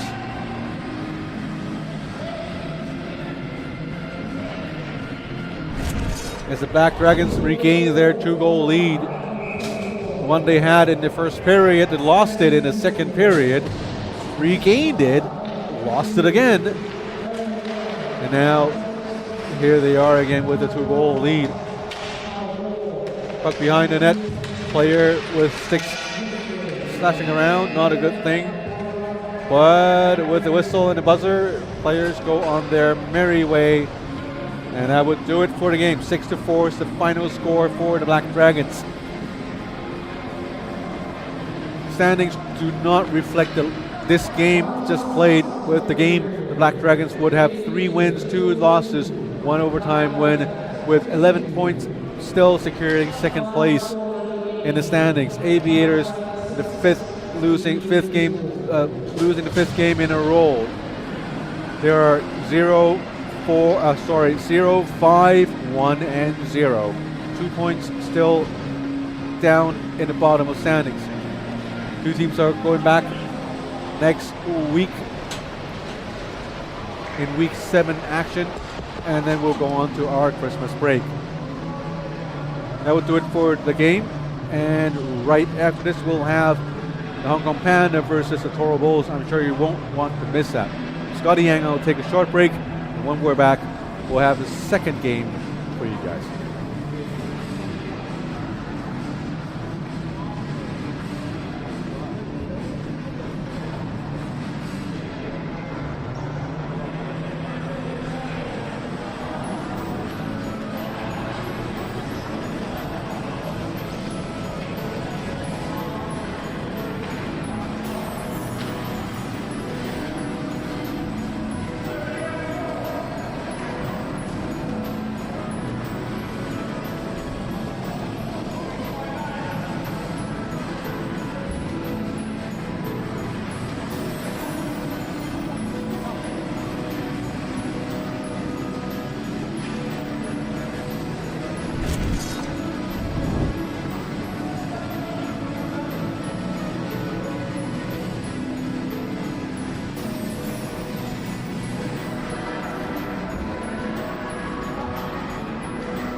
Welcome back, folks. This is Hong Kong League Ice Hockey here in Lohas Rink in Chongqing, Hong Kong. My name is Scotty Yang, and alongside me it's Timmy Poon, my trusty camera side wing. Well, not side wing, my trusty camera master. Tonight's game is brought to you by Gatorade. Gatorade has been sponsoring and supporting ice hockey throughout Hong Kong. And thanks to Gatorade, all our players are supplied with the official sports drink of the HKL. The Hong Kong League is organized by the Hong Kong China Ice Hockey Association, powered by the Power Play Sports and Entertainment team, supported by the Lohas Rink. Tonight's game is the second game of the night. We have the Toro Bulls up against the Hong Kong Pandas. The standings reflect the games played after last week. Now, Black Dragon win tonight is not on the standings yet, but you can tell the standings remain unchanged. Toro Bulls 13 points up, leading top with a 4-game winning streak. Tonight they look to extend their winning streak. The Black Dragons, they have won the game tonight against the Aviators, so they are 3-2-1-0 with 11 points, securing their second place standing. Hong Kong Panda trying very hard to chase the Black Dragons for that second place spot. They're 2-2-0-1 with 7 points in third place. But with a win tonight, they might change things around a little bit, because with a win tonight, the Toro Bulls will have 13 points, Black Dragons with 11, and Hong Kong Pandas with 10. Aviators still sits bottom with 2 points, with 4 losses and 1 overtime win.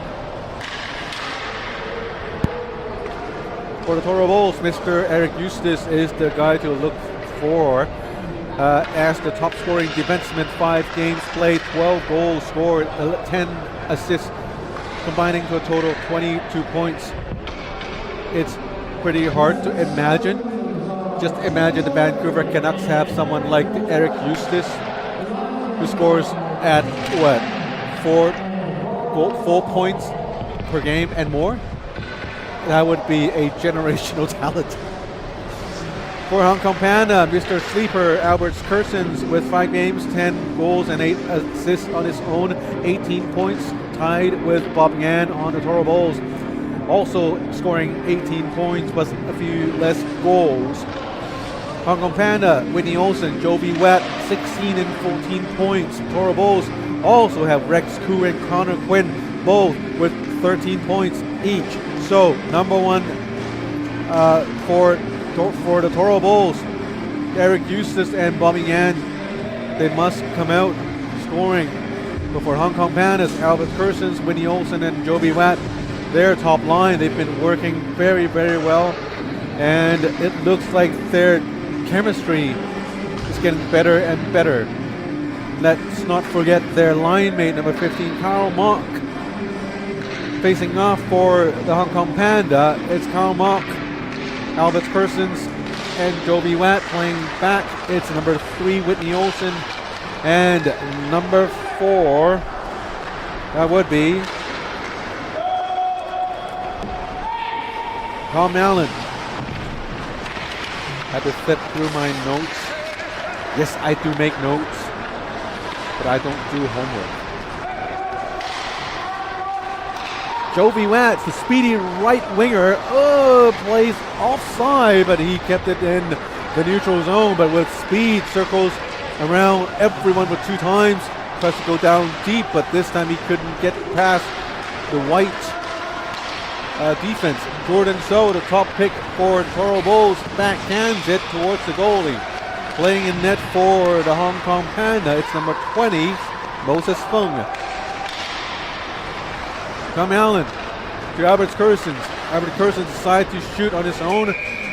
Goalie Horace Chung made the glove safe, hangs on to the puck for a face-off in his own zone. Horace Chung, number 33. His counterpart, number 57, Boyce Wong, the other goalie, played an awesome game last week for the win. The Toro Bulls, they like to play their goalie to the very end of each game. So Boyce Wong always plays the entire game. Horace Chung mostly plays the entire game. Looking around, I do not see any one of their backup goalies around, so you just have to assume that Horace would have to play the entire game. Hayes Toe with his flashy hairstyle. Tim Englund, long shot. And a stylish glove save by Horace Chung. As a goalie, a glove save, a glove save means a lot to a goalie. It may look just like any other save to an outsider, but as a goalie, once you have that huge glove save that you could flash off, it's a huge confidence booster.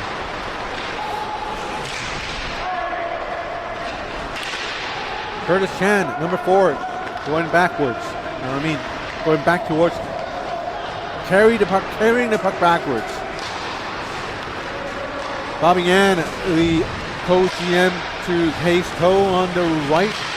Tries to give it to Jörg Christie, another veteran in Hong Kong, an ex-D1 player, Division 1 player here with wealth of experience. Oh, here is an odd man rush. Decided to go sideways, and they scored the first goal of the game. 1-0 for the Toro Bulls early on in the first period.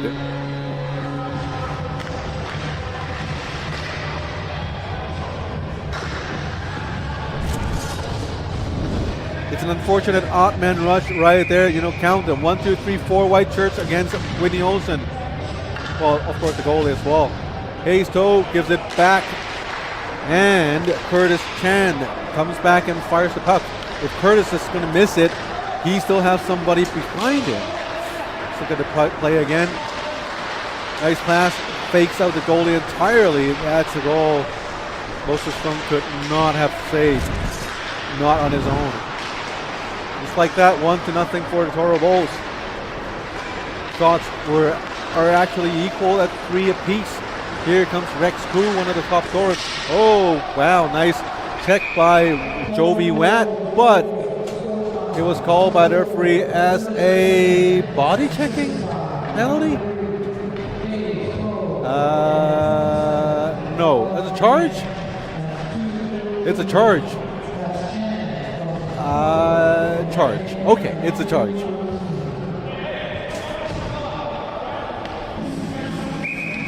I am not going to say anything that I don't know about. I don't know, because my camera, my psychic buddy right here, he's looking into Craig Roussell's mind again. He's giving all sorts of opinions. I don't know if I should be... Anyway, the Toro Bulls has a 2-minute 5-on-4 power play, and we go offside. And linesman Robert Wong saying Jordan So's offside, and Jordan So is definitely not happy about the call. And face-off is back out in the neutral zone again. 1:40 remaining. Jordan So moves past one, moves past two, the third one. He's looking like Maradona now to me. Wow, even better play by Connor Quinn right there. Nice play by Horace Chung. Jordan So kind of lost his balance. Unfortunate. Albert Curses. It was a shocker for the goalie, Horace Chung. He was like on a couple seconds ago, he was along the sideboards feeding the puck away, and all of a sudden he finds himself having to make a very, very urgent save. Yeah, kind of hilarious for me to watch. Eric Eustace, the top scorer of the league right now. I was told Eustace family occasionally watches this game from the great America, the great US of A. So shout out to the Eustace family, wherever you are, whoever you are. He's been a great person for our ice hockey community. We're just so glad to have him here. Did Eric promise to pay me last time if I say good things about him? I didn't milk the mic.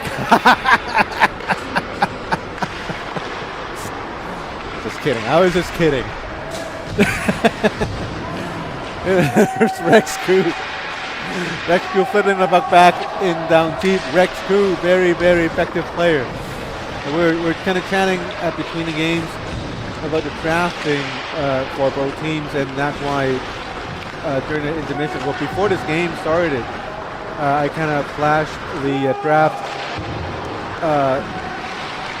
screen because we were just looking at it, and when you look at the Toro Bulls, they did some very good drafting. Rex Koo, he was actually the 7th player to be drafted on the Toro Bulls lineup, and today he's like one of the major players on the team. Other, you can call these sleeper picks. Other sleeper picks include Shi Chen-yun for the Aviators. He was actually drafted 10th on the 10th round by the Aviators.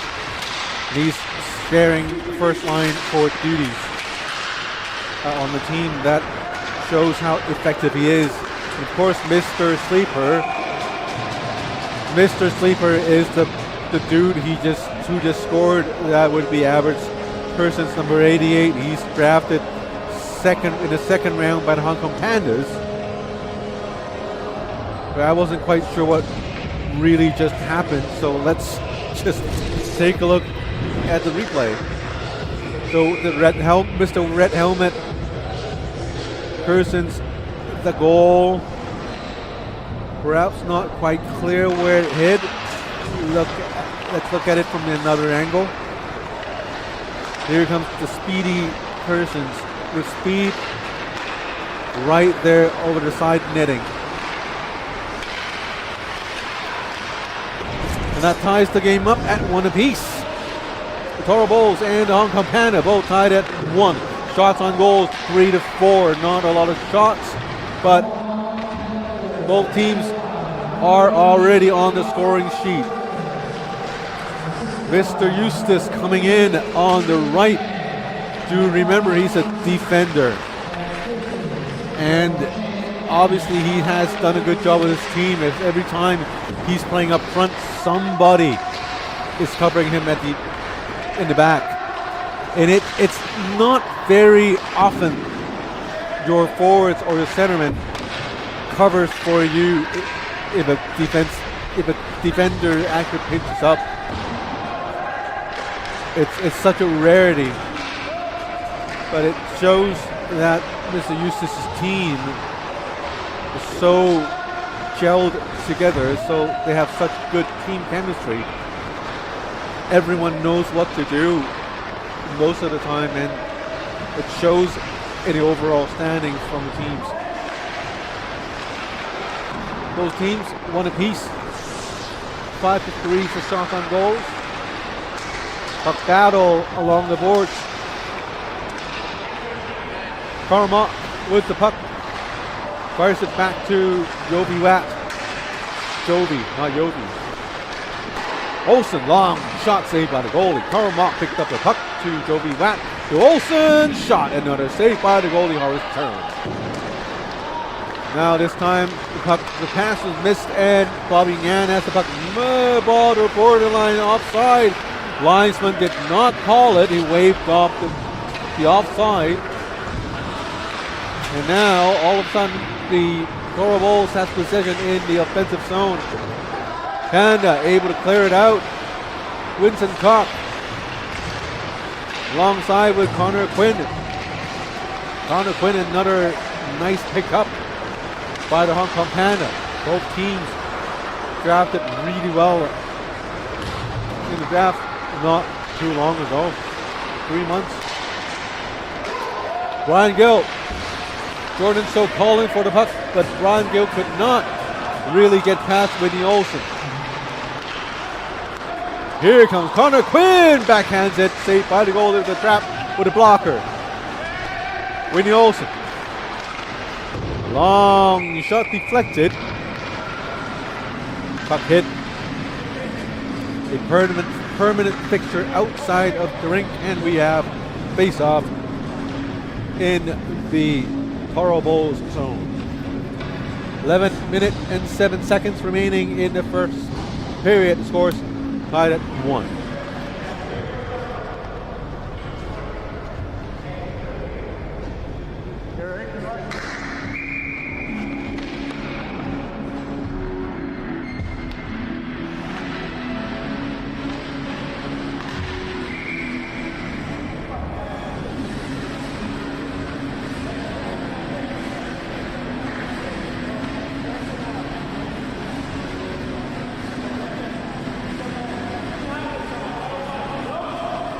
A lot of confusion about who can take face-offs.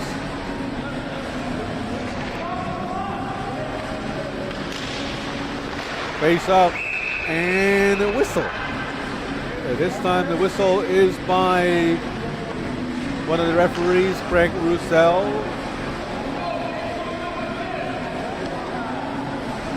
Haven't talked much about the other referee tonight, though. That would be Tini Chui, is it? Not much action for him tonight. Where did he go yesterday night?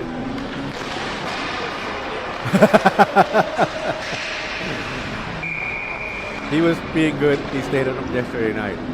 And here comes another save by the goalie. Well, he lost the stick too. Hong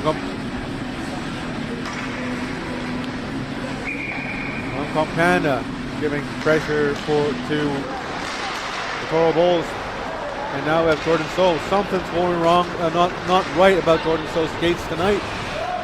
Kept losing his balance while not being pressured.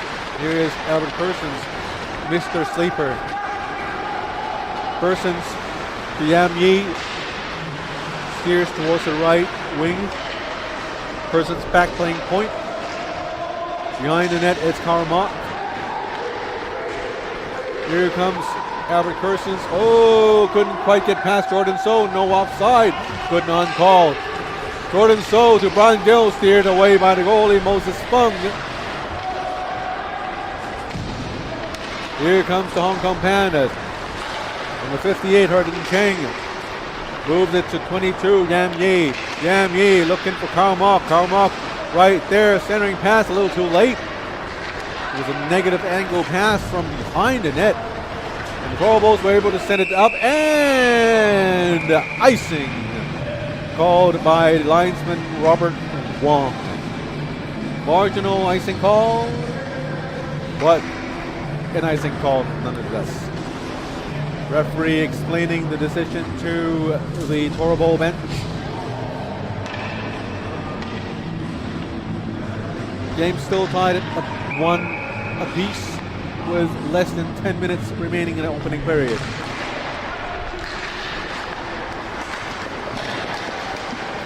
Long shot saved by the goalie.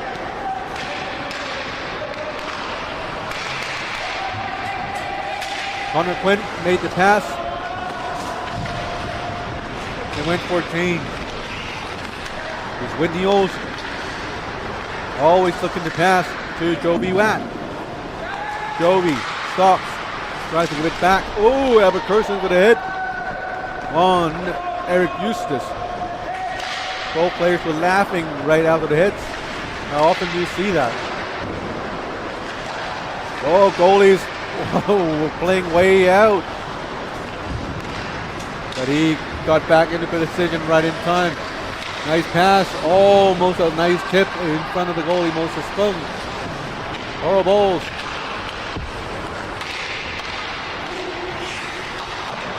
Toro Bowls, Ying Yung backhands the puck back down deep. Picked up by Tom Allen. Allen leads it back. Long pass to Karamak.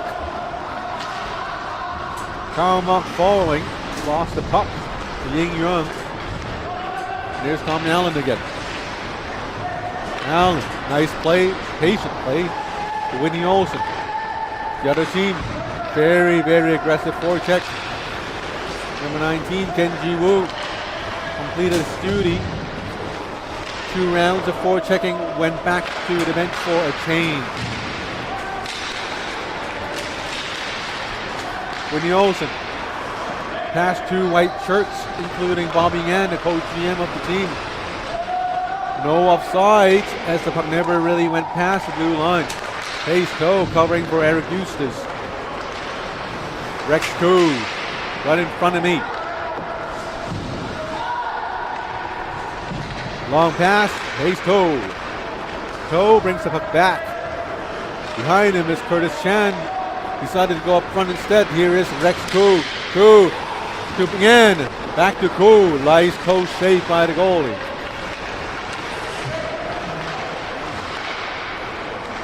Pace Toe himself a very good coach. Part of the Gold Club organization. His team plays on the U18 Club League on Saturday nights. So do come out. It's also here at Lohas Rink. Do come up to Lohas Rink and enjoy the wonderful league games played here every Saturday night. Kim Hanglin tries to speed his way up past the Rex Koo, unable to do so. Intense speed for the past 5 minutes. Both teams are trying to secure the goal-ahead goal. Oh, nice shot by Bobby Yan! Oh, the referee had a quick whistle. The puck was actually loose behind Moses. But from the referee's angle, could not see the puck clearly. He lost sight of the puck. That's probably why he had the whistle down right there. But even had he not blown the whistle, Hurton Cheng would have been there and would have been an icing call, and face-off would have been back into the same spot. 6.5 minutes remaining in the opening period for this game. Torobos versus Hong Kong Panda. Both teams tied at 1 apiece. Tom Allen. Galbraith Cursons with speed and skill. Oh, nice coming in. Oh, and did he get the goal in? No. The puck went behind the net. It was close, but not quite. Here's Brian Gill. Brings the puck in, backhands. Centering pass. No. Decides to shoot on his own, and he scores. Nice shot by Connor Quinn.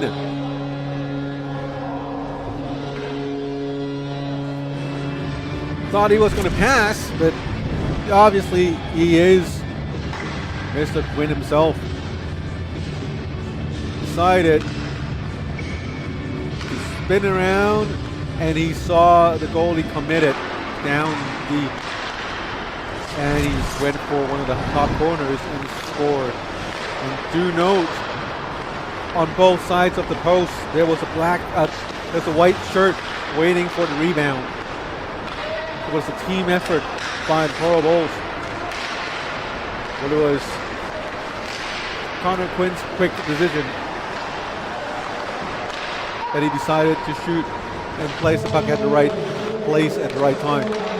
2-1 to score. Toro Bulls had a go-ahead goal with less than 5.5 minutes to go in the opening period. Shots on goals, 8-11 in favor of the Bulls. Toro Bulls seemingly had the upper hand for the last couple minutes or so. And now we have him going on again. Jordan So to Connor Quinn again. Spins around, back to Brian Gill. Right in front of the point blank range shot. Saved by the goalie. Rebound by Olsen. Olsen coming up with the puck. Flips it to Joby Watt. Joby looking for Olsen. No. Olsen missed the pass as the puck was flipped a little too high. And now we have a penalty. Referee Tim Lee Choi was pointing towards the Toro Bulls bench, but it was not an injury. Yeah, my sidekick buddy Timmy Poon read into his buddy his favorite buddy, Timmy Chui. 50 years of love. And he deducted that it was an injury on Jordan's show. And sure enough, there was no penalty. And Jordan was kind of favoring his elbow going back into the bench. Wow, you know, what have you guys been through for the last 50 years? I mean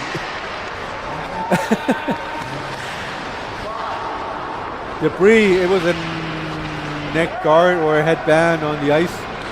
Here comes number 9, Joe Cheng from the Hong Kong Panda. Apologies for mistaking Joe Cheng for Connor Quinn. They play on different sides. But as we look at both teams actually make great use of their youth players. I've been telling this to, you know, audiences, you know, people can talk to me about these games. In a lot of other leagues, if you have a team with an obvious first line and then a very obvious youth line, your youth line is probably going to play very little minutes or garbage minutes. But here in the Hong Kong League, I am seeing almost all the teams, well actually all the teams utilizing their youth players very well. Some teams decide to just rotate them and mix them up into different lines and they just play the same minutes as the top players. Some teams actually give them specific roles and tasks to fulfill. And some teams, the GMs would actually talk to these youth players after every single shift and what they did right and what they did wrong. And everyone gets to experience the top level, the highest level hockey in Hong Kong, and everyone gets to learn something from its experience here. And you know, you just have to give it to Sherman and whoever supports the notion of a top level league that we call the Hong Kong League now. Nice shot by Bobby Yan. I heard the post. Probably didn't go in, judging from the angle of the rebound. Albert Cursons with the puck. 2-1, the Royal Bulls with a 1-goal lead. 1 minute remaining in the power play, and the goal went out of bounds. And let's take a look at that robbing end shot on Moses Fung.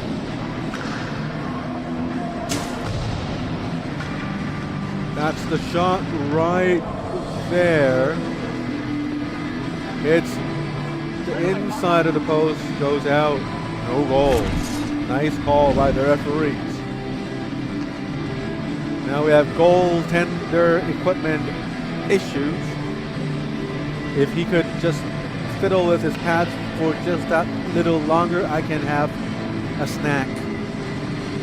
But he's too quick. First turn. 2-1 score. 52 seconds remaining in a penalty to Rex Koo. Olsen to Tom Allen. Nice shot. This time the puck went out of bounds. Deflected. We forgot.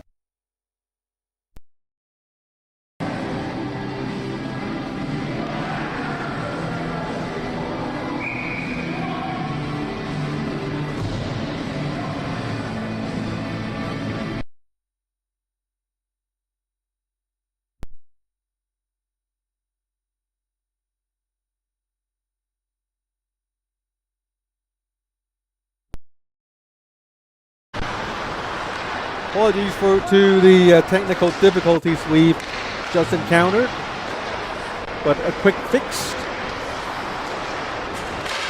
Olsen with a shot deflected off Quinn Hughes. No. A Connor Quinn stick out of bounds. Quinn Hughes. Is it a giveaway on like which NHL team I support? It could be New Jersey. I mean, it could be Jersey. You know, one day Quinn might, you know, kind of go to New Jersey. That's a rumor. That's not my wish. That's not my wish. To all you great Vancouverites out there, I'm with you guys. Jovi out with the puck on the right side. Kerson's back to Jovi. To Kerson's. Kerson's down deep. No shot still. Back to Jovi Watt. If I have to say, if I have to find one youth player who benefited the most out of this Hong Kong league, it has to be the goalies and Jovi. He's been eating up all this first line minute with some really great players. Here's Jovi Watt, and he scores. It looks like he fanned on the shot. It really did. It probably also fooled the goalie Horace Jurgen as well. But a goal is a goal. People will only remember the stat on the score sheet, but not how you scored a goal. I could be wrong. I mean, here comes Jovi, and he might not have whiffed it. We'll probably have to look at it from another angle. Here comes Jovi again with the breakaway chance. I'd say he wanted to go top corner. It wasn't that big of a miss. He probably nailed the left side and took Horace Chung by surprise. Well, Jovi's quick release is really, really lethal. At that close, approximate range, it's very hard for the goalie. 40 seconds remaining in the first period. The score is tied at 2 apiece. Exciting game indeed. Shots on goals also tied at 14 apiece as Eric Eustace tried to squeeze the shot right in front of the crease. The top of the crease. Another centering pass finds Bobby Yan. Long shot hit somebody. 16 seconds remaining. Clearance by the Hong Kong Panda. And no icing for some reason.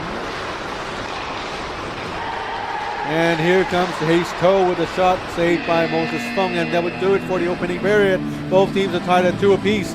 We'll take a short break. When we're back, the second period between the Toro Bulls and Hong Kong Pandas.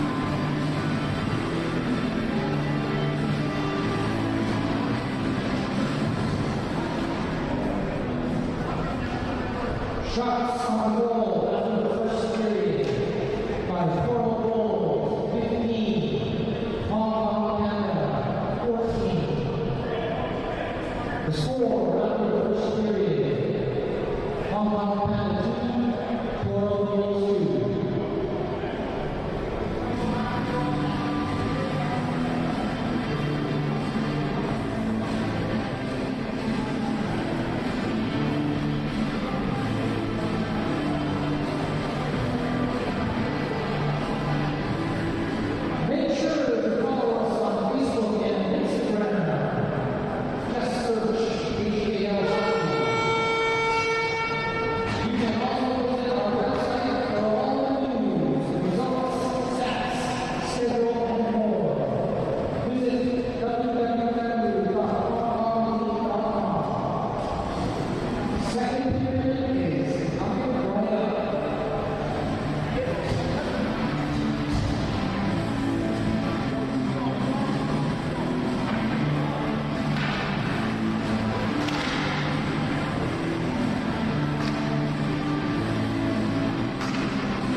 Tonight's game brought to you by Gatorade, the official sports drink of the HKL. Thanks to their great support. Quench your thirst with Gatorade. Coming right up, it's period number 2 of the second game tonight between the Toro Bulls and the Hong Kong Pandas. Both teams are tied at 2 apiece after a great first period. Shots on goals after the first period, 15-14 for the Toro Bulls. Coming right in, it's Connor Quinn with speed. Could not get past the goalie. And now another shot. Moses Fong kept his team in a great shape.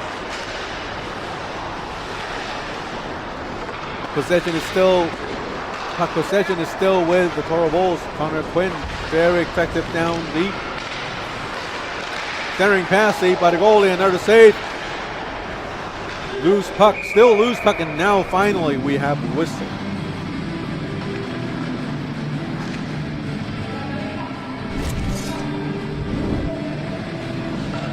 Busy opening to the period for goalie Moses Fong. Here's 1-2. And one more save right there.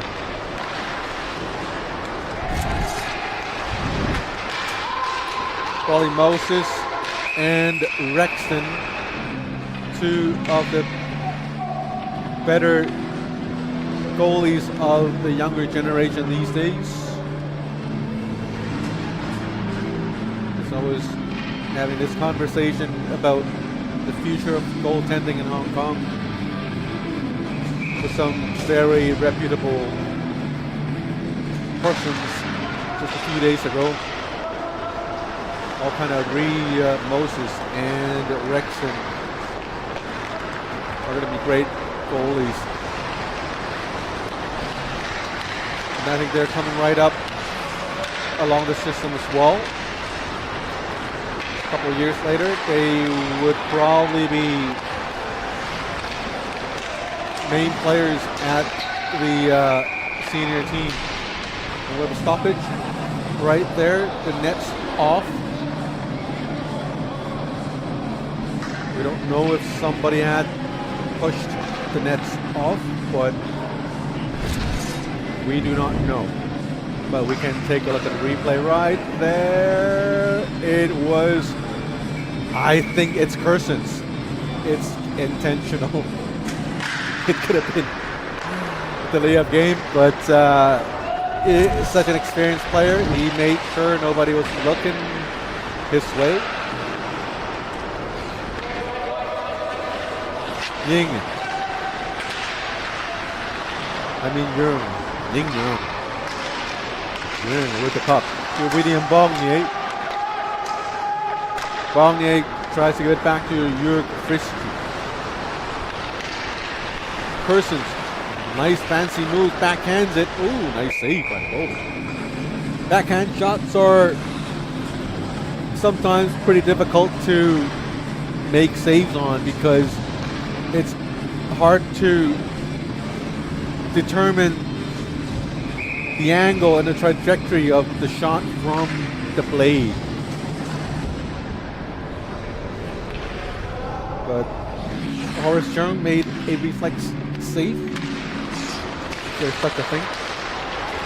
Bobbing in to Hayes Toe. Hayes past the blue line. Moves it back down deep to Bob Yan.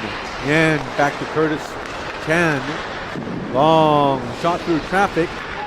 Rex 2 did a good job of screening the goalie.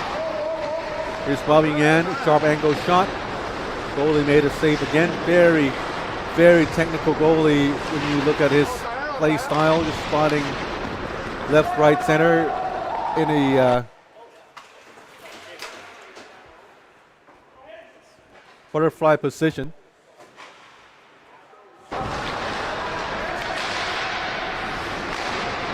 Slapper right in front of the goalie.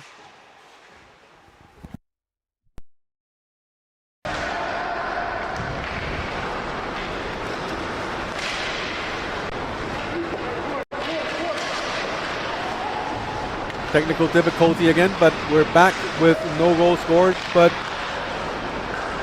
the Toro Bulls having all sorts of chances for the last minute or so finally, the Hong Kong Pandas force play back into the Toro Bulls zone. Jim Henglett. Sigh of relief from Moses Fung on the Hong Kong Panda side as they survive. Here comes Albert Curson standing on the puck. Nothing's going right for the Hong Kong Panda so far. Here comes Hayes Toe with speed on the right, 2-on-1. Hayes Toe gives it to Bobby Yan. Blocked by a sprawling defender. That would probably be Hurton Chang. Joby Watt chasing after the puck, and it's an icing call. Very nice play by the Toro Bulls, but they were unable to score over the very, very alert Moses Fung.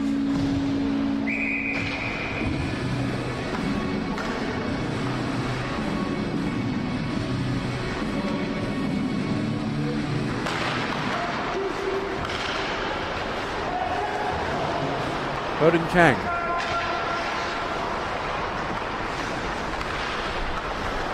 Nice move by Cursons. Cursons even more nice moves. Now flipped it to Joby Watt, a little too high. Puck bounced all the way down the ice to the other side. Young having trouble digging the puck out from the sideboards to use this. Banks the puck off the boards to Jordan So. So with the puck all alone up front. So tries to go to the slot, shoots. Another shot by Connor Quinn. The first shot hit the post. The second shot saved by the goalie. With Albert Curson's shot, pass intercepted by Jordan So. Jordan pushes it back down to the corner. Eustace waiting in the back. Jordan passes it off to Ying Yung. To Brian Gill. Jordan waiting up the top of the slot. Back to Ying Yung. Long shot saved by the goalie. Rebound! And no goal. How did it not go in? Nobody knows. How did it not go in? That shot right there. Right there, nice shot saved by the goalie. Rebound, and the goalie was right there to cover. The goalie Moses knew where the puck was all along, and he just covered the entire puck with his body. Covered the puck with the entire body, just in time, saving his team. And here comes the Hong Kong Panda. Horace Chung coming up with a great save of his own. Great duel between the two goalies in the second period. Horace Chung right there making a clutch save in the second period. An exciting game so far. Every single second filled with excitement. Here comes Albert Cursons. Top of the slot, long shot. Goalie made an initial save, but Tom Mellon had that extra shove while the goalie had possession of the puck. And now the referees are saying Tom Mellon is going to go into the back to box for that late shot right there to slash.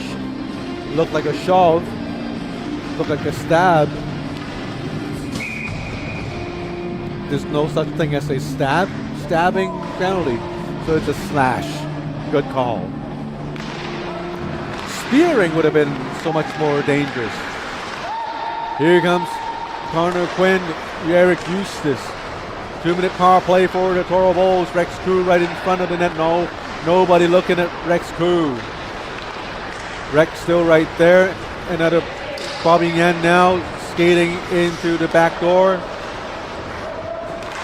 Now the Hong Kong Panda almost got it out of the zone. Eric Eustace flipped the puck into the corner. Bobby Yan with the puck. Nice stick handling skills. Shot deflected out of bounds. Face off back in the Toro Bulls. The Hong Kong Panda zone.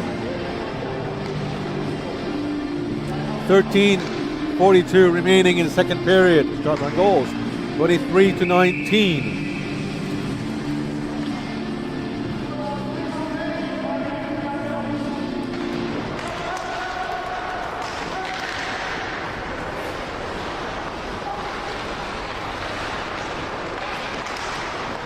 A minute and 15 remaining in the power play. Long shot by Jordan, so saved by the goalie.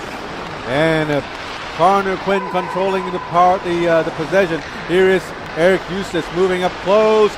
Two white shirts in front of the goalie. No pass allowed. Eric Eustace still looking for the pass. Jordan So with the puck. Mr. Assist.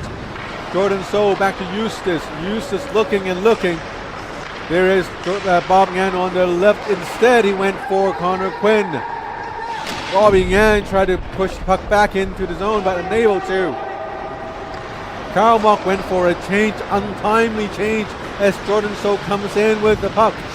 5-4 in a short part, 5-4, 30 seconds remaining. Eric Eustace still with the puck. Eustace looking, throw down deep, shot, saved by the goalie, Moses Fung. Here comes Whitney Olsen, haven't seen him for a while. Olsen brings the puck out. Olsen. Here comes a shot by Jordan So. He fanned on the puck. Here comes Joe Viwet. One-on-one. Joe Viwet, let's see your speed. Nice move. Passes and made a great save by the goalie. 12 minutes, 15 remaining in the second period. Now here comes the Toro Bulls. Eric Eustace with the puck from the left side. Stops, hangs, and skates puck down further deep. Behind him it's Rex Koo. Hong Kong Pandas with the puck. Brings it out into the neutral zone. Finds Albert Kersons. Joe Viwet intercepted the puck. Almost had a breakaway chance. Here comes the Toro Bulls again. Toro Bulls past the blue line. No offside. Here comes Tim Henglin.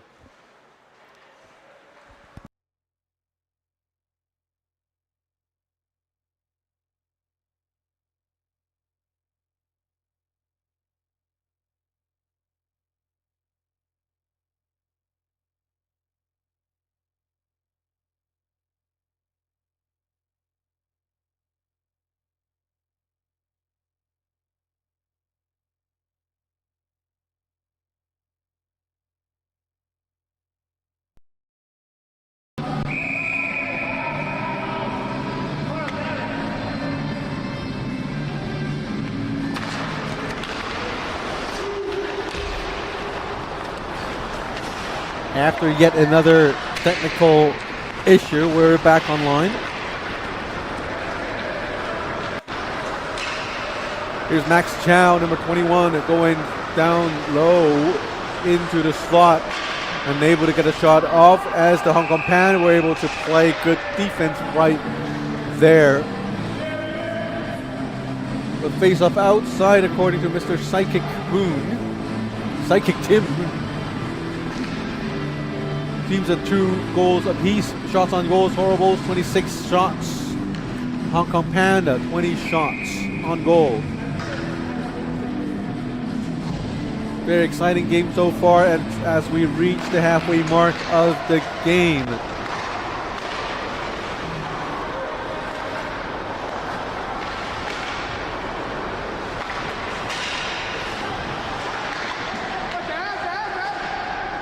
Players battling for the puck.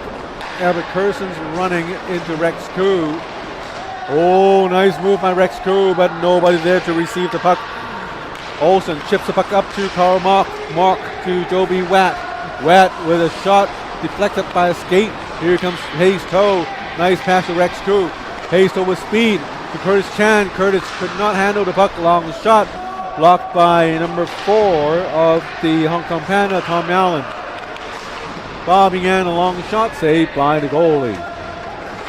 Moses Fung doing everything he can to keep his team floating above water, but just barely as the shots on goals from the Toro Bulls keeps piling up. Now it's 27-20. Hong Kong Panda need to find some way to solve this problem. Here's Albert Curzon shoved inside the net, but there was no whistle. and it looks like the net's off slightly, but nobody kind of noticed.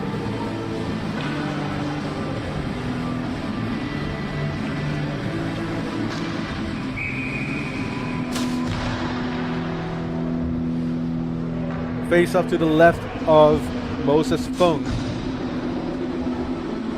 Shot on goal, 28-20. Both teams are still tied at 2 apiece, but tons of close chances by both teams. Here's Winston Cock. Saved by the goalie. Nice blocker save. Winston Cock picks up his own rebound, directs the puck towards the goalie, and Horace Chung made the save for the face-off in his own zone. 9.5 minutes remaining in the second period.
We're still troubleshooting the technical issues we're having.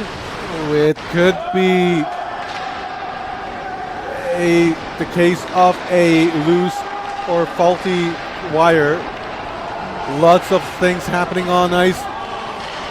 Fortunate we could not show it to you now. Here comes Eric Eustace on a 2-on-1.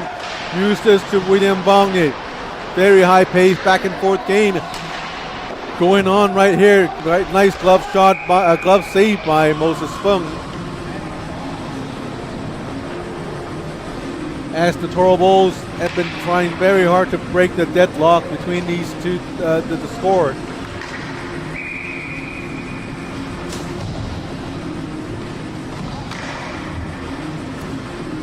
Hopefully our system stays stable after the quick fix we were able to come up with.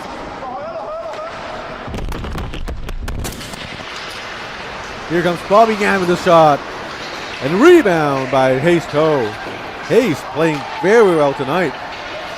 Curtis Chen long shot also hits the goalie. Nice pad save there. Hayes Toe brings it back to Bobby Gann. Hayes Toe with another save. Nice save by the goalie. Nothing is going past Moses Fung at this moment.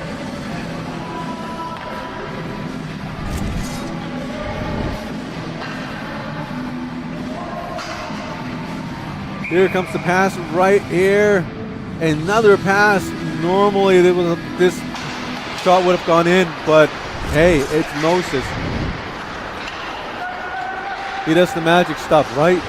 That Moses Fung. Rex Koo. Back to Hayes Toe. Long shot. Powerful shot indeed. Puck still in the Hong Kong Panda zone. 33-22 is the shots on goals number. Hong Kong Panda doing everything to survive the storm. Here comes Joby Watt.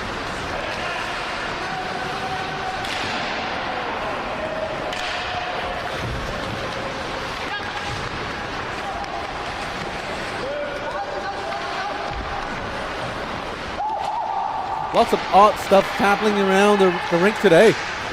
We've had images going out.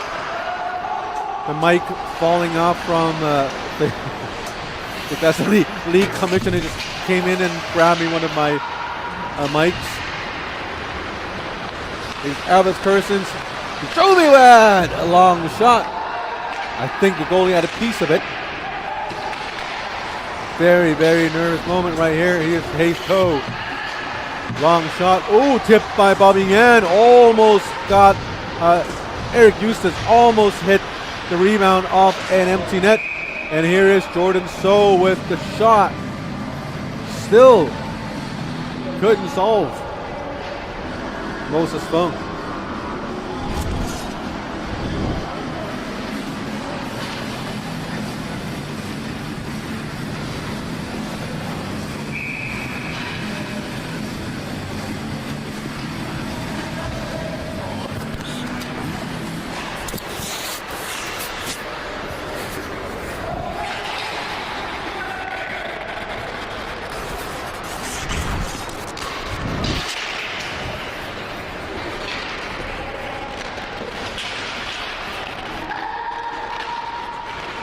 Here comes Jordan So with a shot.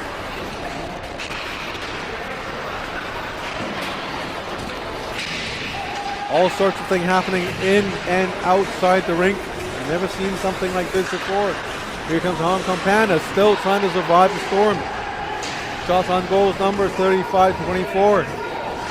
Coral Bulls trying very, very hard to break the Hong Kong Pandas. Hong Kong Panda could not get the puck out of their own zone. Oh, finally. Finally.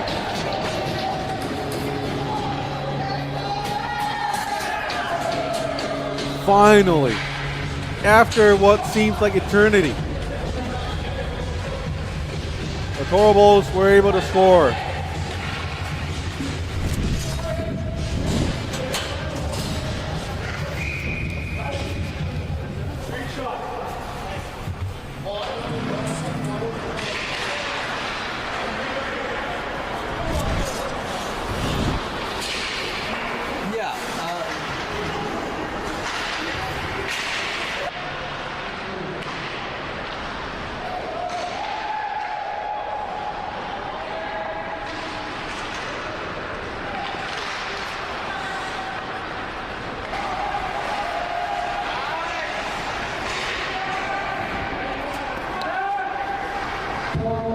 .22 remaining in the game. 3-2 to score. Coral Bulls leading.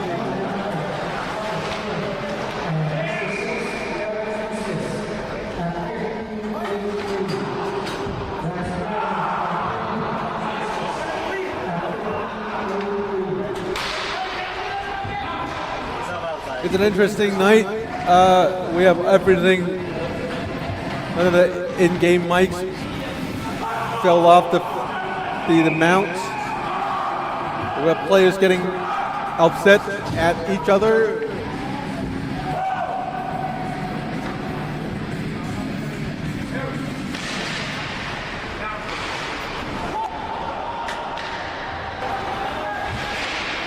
There's a save.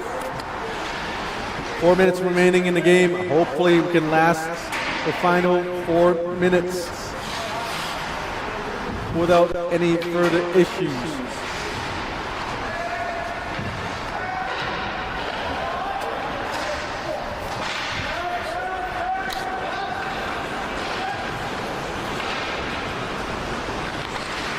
Here comes Joby Watt to Albert Kersons. It's still just the second period.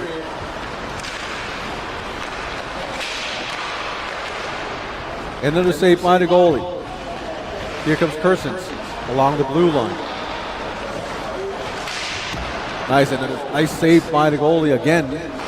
Tries to keep it in, he does.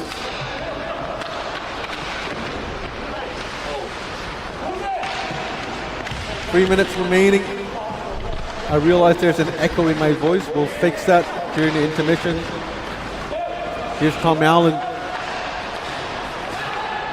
Albert Kersens to Whitney Olsen. Still Olsen. Nice pass to Tom Allen. Another pass to Joby Watt. Another save by the goalie. Less than 3 minutes remaining. Goalie held on to the puck. And we have a face-off in the Toro Bowl zone.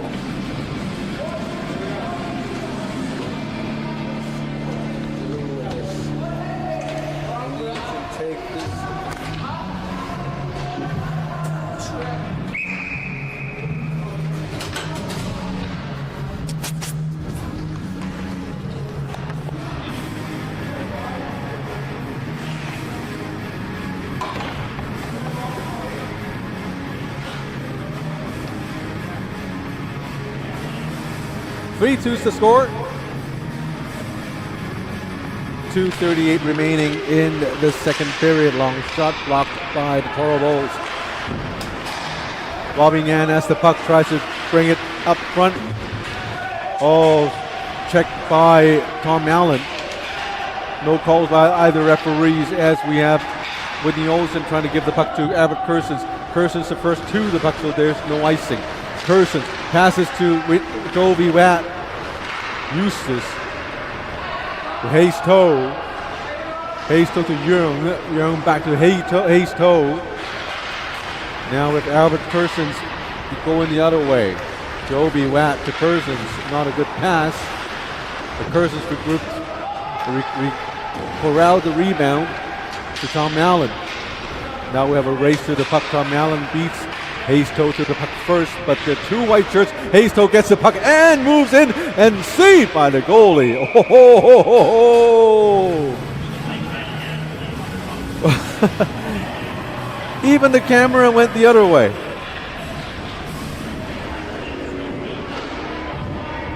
Wow.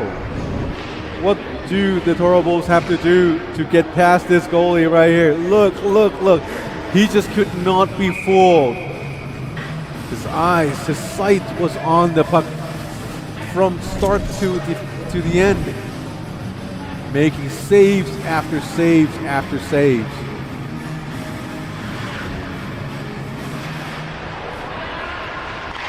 Here comes Young, tries to bang it off the boards. Eustace. Take note, Whitney Olsen's playing up front and forward now. Toro Bulls. Oh, another save by Moses Fung. Wow.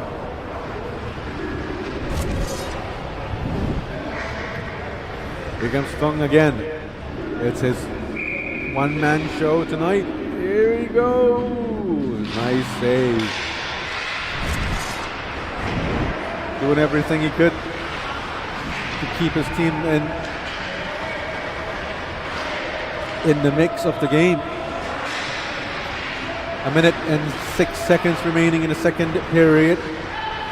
Shots on goals 40-25. Toro Bulls pulling ahead. Eric Eustace with the turnover. Eric Eustace coming in. Eustace passes to number 7, Brian Gill. Connor Quinn, shot! Blocked, and now we have Whitney Olsen. Olsen lost the puck. Oh, Jordan So, shot. I think it hit the mask of Moses Fung.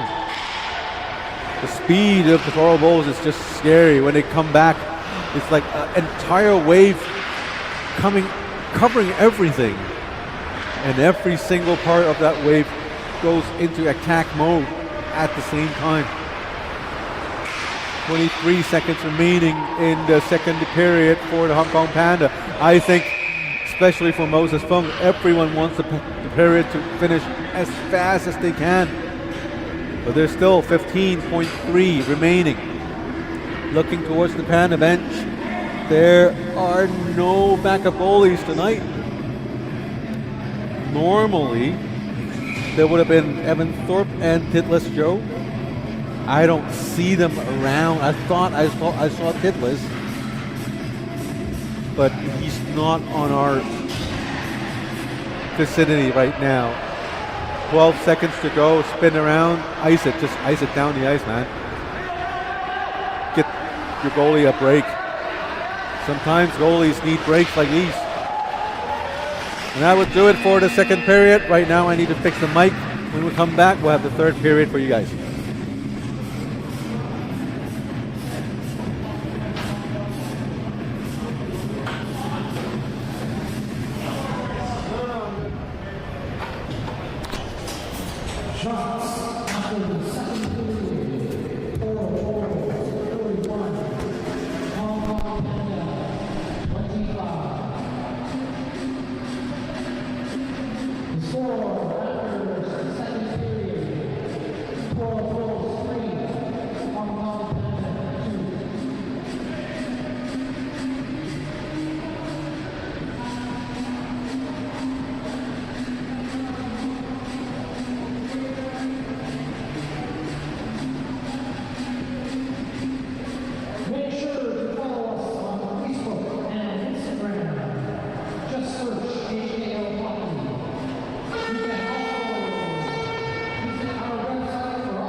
Welcome back. There goes the echo. Yes, fixed part of our problems with a quick fix. It's a weird night. We had video issues. We had audio issues. The mic broke, and I mean the mic fell from the mount. Next thing we don't want is our camera buddy to fall off the a filming platform, which he has done before. Right, so apologize for all the issues, but do understand we're all doing this one man. Well, we now have a 2-man crew, so it's all us. We don't have extra crew to handle this. So thank you for your understanding. And here comes a great chance for Hong Kong Panda. Perhaps the intermission was what they needed.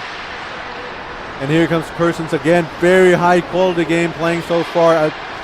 Really unfortunate we could not get the entire game to you guys due to the technical issues we had. But it's a fabulous game for sure. Jovi Watt onto the left wing being checked into the boards, and now the Toro Bulls are coming the other way. Toro Bulls with a 1-goal lead. Connor Quinn going in and no goal. Nicely played by Moses Fung, the goalie. Basically shuts off all the angles for the shooter. Here comes Tom Allen for the Hong Kong Panda. Max Chow crosses the blue line, leaves it, and shot by William Bongne, also saved by Moses Fung. 42 saves by Moses. Surely the Toro Bulls pulling ahead with a whole bunch of shots. Midway past the second period and now extending into the third. The Hong Kong Panda barely survived, giving up 1 goal. But can they turn the tides around and go the other way? That remains to be seen. 18 and a half minutes to go in the game. Such a great game. we're watching right now. Joe B. Watt with speed on the right. Overskates the puck. Gets it, shoots, hits the leg of Ying Young. Before the puck goes out of the zone, he moves the puck to Yam Yi.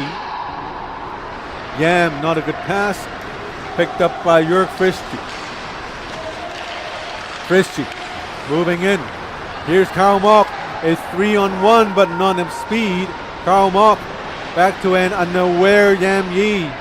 Yam did his best to react to the puck. Here's Karl Mock. Karl Mock, nice pass! Shoots and they score! It's a tie game.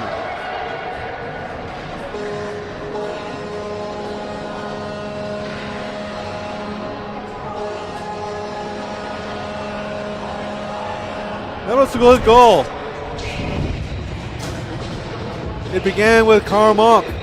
Look how much he groans throughout the games. He fed the puck back out to Hurton Chang. Hurton Chang just fired it the other side of the net. Went far side, top corner. Look at the pass right here. And Hurton Chang with nobody around him. He has all the time. And he picked the perfect corner to shoot. And we have a tie game. 3-3 to score. Puck went out of bounds. The Hong Kong Panda managed to survive the heat and then score one of their own. 17-14 remaining in the period. The game is now tied. Back to square one.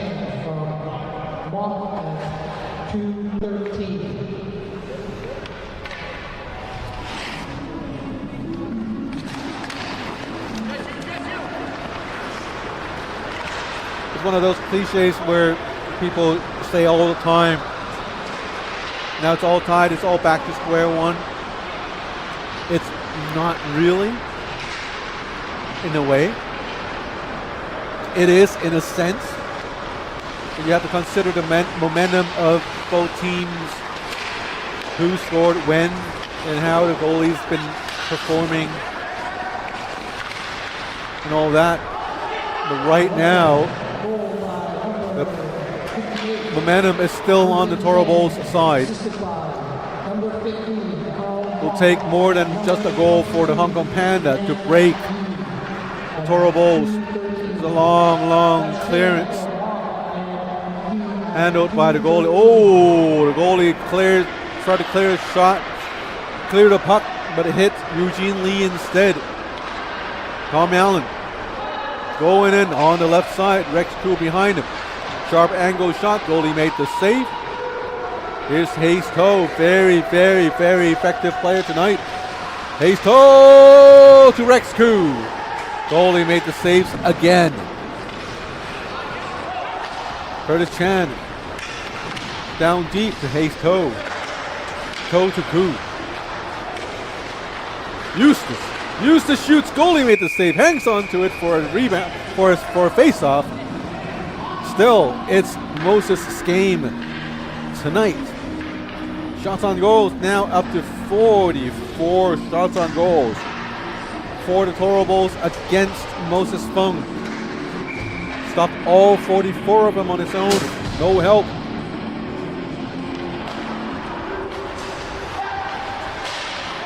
And you can feel the frustration of the Toro Bull bench. Literally. I just heard this skate slamming right next to me. Shook everything. And surely the momentum is changing tide, starting to go on to the Hong Kong Panda side if the Toro Bulls continue to get stoned by Moses, the Wall, Fung. I had to find him a nickname. The Great Wall belongs to Grant Phillips. Berlin Wall is no longer around. We actually do have a Berlin Wall in Jerome Louis. So we need a third wall. What about the one between Mexico and America? Is that one up yet? No, that's... Oh, I wasn't supposed to say that? It's too politically sensitive? Oh no. Where's the cut button? No, we just need to find a nickname. He's just so deserving a nice nickname for himself. I don't know too many walls, but let's call him the, I don't know, the mini wall. Under 15 minutes to go. Fantastic game going on. And even all of our equipment's working fine now. Whitney Olsen kind of quiet down a little bit since the first period, but he's playing very, very defensively in the second period, trying very hard to keep his team floating alongside with Moses Fung. As captain and co-GM, he's always giving advice and instruction to his team. And when you look at him up close, he's always out of breath. He's just, on ice playing purely mental toughness right now. Person's also very, very effective player. And right now, Olsen with the power play shot. Oh, and they score! And the Hong Kong Panda has the first lead of the game. A power play goal. And scored by none other than number 3, good old Whitney Olsen. I was going to say Whitney something else, but Olsen. Olsen it is. Olsen. Here comes the pass to Whitney. The shot, you have to give credit to Horace. He was to Albert Kersons. He was standing right in front of the goalie, Horace Jones. Horace was completely blocked, and he had no idea where the puck was going. I don't think he saw the shot too. So it was not just Olsen's goal. It was partly Kersons' assist as well. The assist would not go on the books because Albert Kersons probably did not touch the puck at all. But without his screen, there would not have been the lead for the Hong Kong Panda. And that's what younger ice hockey players here in Hong Kong need to learn. Not everything has to be flashy. As long as you're contributing to the team, to the game, then you're doing something positive. It could be as little as being positive and showing courtesy to your teammates. Don't overly use your foul languages on your teammates. Be positive and positive.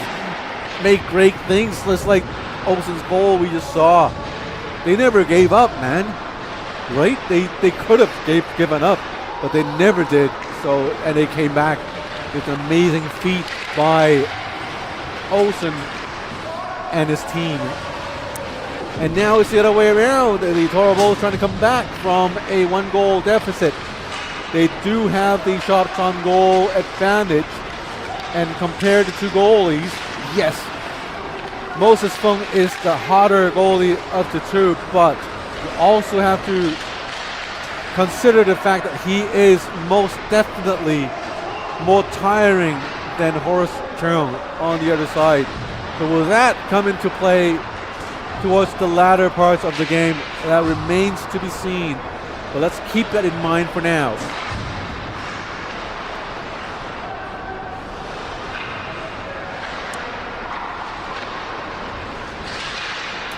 Once again, if you just joined us right now, I'm sorry you missed a great game. Here comes Connor Quinn. Leaves it back to Jordan So, tries to dangle it. Here is Eustace to Jordan So, backhanded save by the goalie. Cheers from both sides of the bench. Goalie comes in and play the puck. Oh, dangerous play! And we have no goal. That was a breath of relief from the goalie. Horace Cheung has misplayed the puck. Oh, goody. Good Lord. And we have a whistle.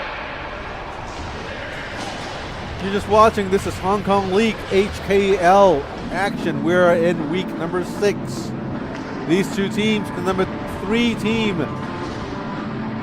The Hong Kong Panda going up against the top team of the league right now, the first place Toro Bulls. 11:14 remaining in the last period of the game, and 4-3 is the score. The Hong Kong Panda came back, and now they are up by a goal.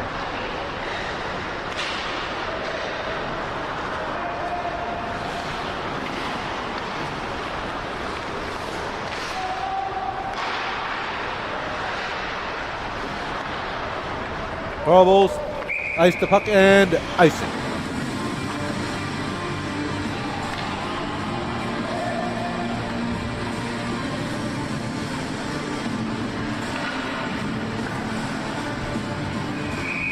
Thanks to our viewers from all around the world. Depending on where you are, good morning, good afternoon, good evening, good night. Here in Hong Kong it's getting late, but it's approaching midnight. But here in the rink, everyone has been amazed and heated up by this fabulous piece of hockey game we have on Loas Rink. But the pace of both teams are slightly slowing down as they approach the midway mark of the last period of the game. Stamina, endurance is becoming a factor of the game, as some dominant players in the first period are starting to fade off a little bit. Some will overcome the physical exhaustion, and who will succumb to the aching muscles and the lactose acid building up in the body. This is when the game separates men from boys, or great players from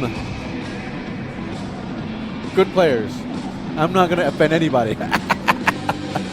I'm not. No, no. You should. We should have a camera pointing at Timmy next time, because you should look at Timmy's face. He was, what? His face showed genuine worry. Hey, it's a close game. It's an exciting game. It's nervous times. I just thought, I might soften the atmosphere a little bit. Oh no, here comes Jovi. What? Nice shot and a better save. Shoulder save by Horace Chung. Both goalies into the late stages of the game. Fatigue kicking in.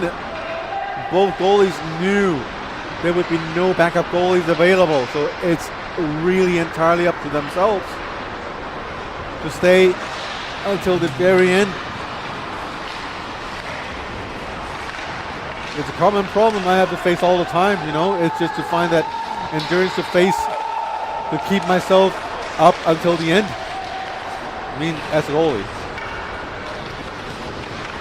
Another close, nice save by Moses Fung.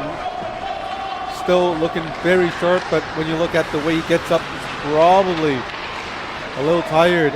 Here comes Pace Toe. A lot of good plays by him today. Very, very active up front. Skates hard, skates fast. Hard shots as well. Numerous shots fired by number 3 for the Toro Bulls. But so far, his line, him and Robbie Ann, missing that final touch to score the goal.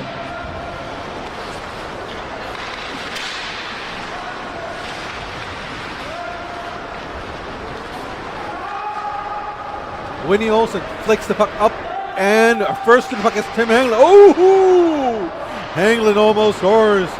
And Horace Chung, last minute toe save. Saved the world for the Toro Bulls. Here is Jordan So trying to rescue the world from the other side. And they score! Listen to those banging on the boards.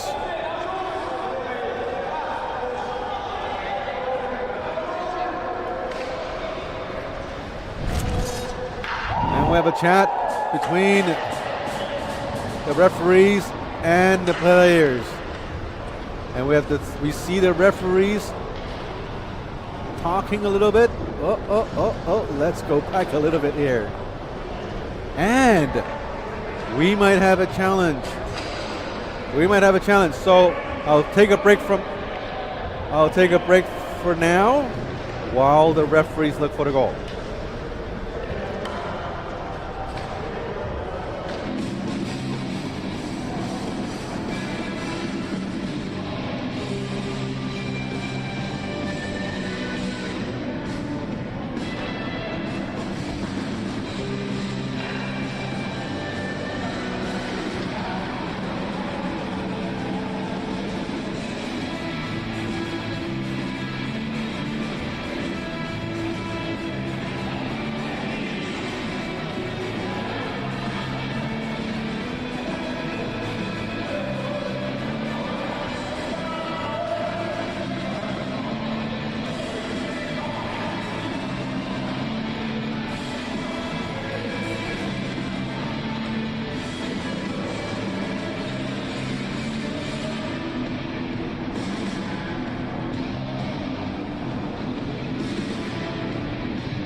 It was a no-goal call by the referee after thorough review, as our viewers have seen on the screen, and we have a very unhappy bench on my right.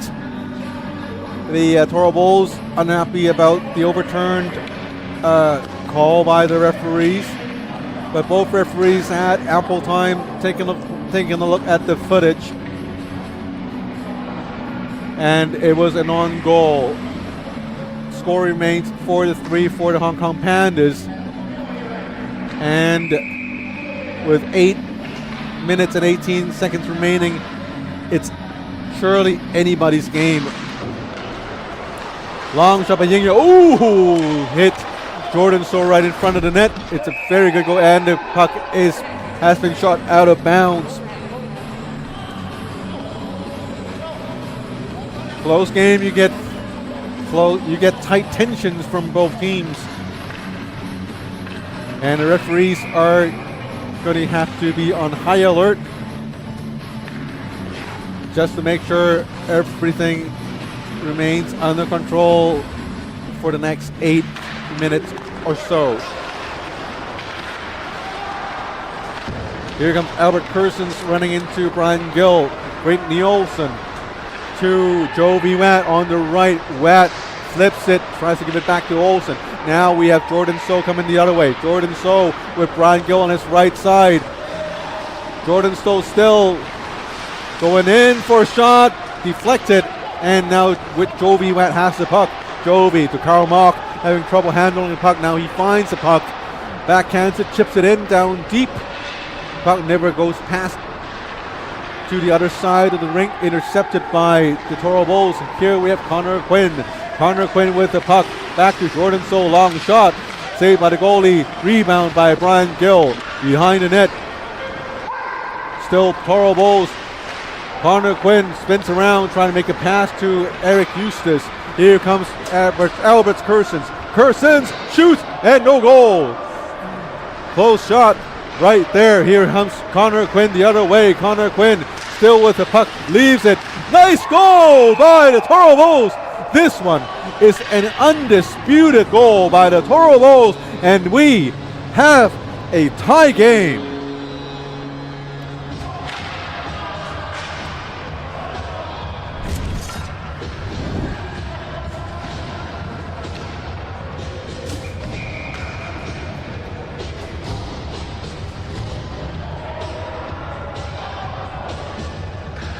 Here comes the shot. It's top corner. And it's a tie game again. It's a 4-4 tie with less than 7 minutes remaining in the game. Here comes linesman Robert Wong calling for an offside delayed, and it's an icing call from the other side. So it's icing against the Hong Kong Panda. And face-off will be back in the Panda zone with 6:39 remaining in the game. Shots on goal is 48-32.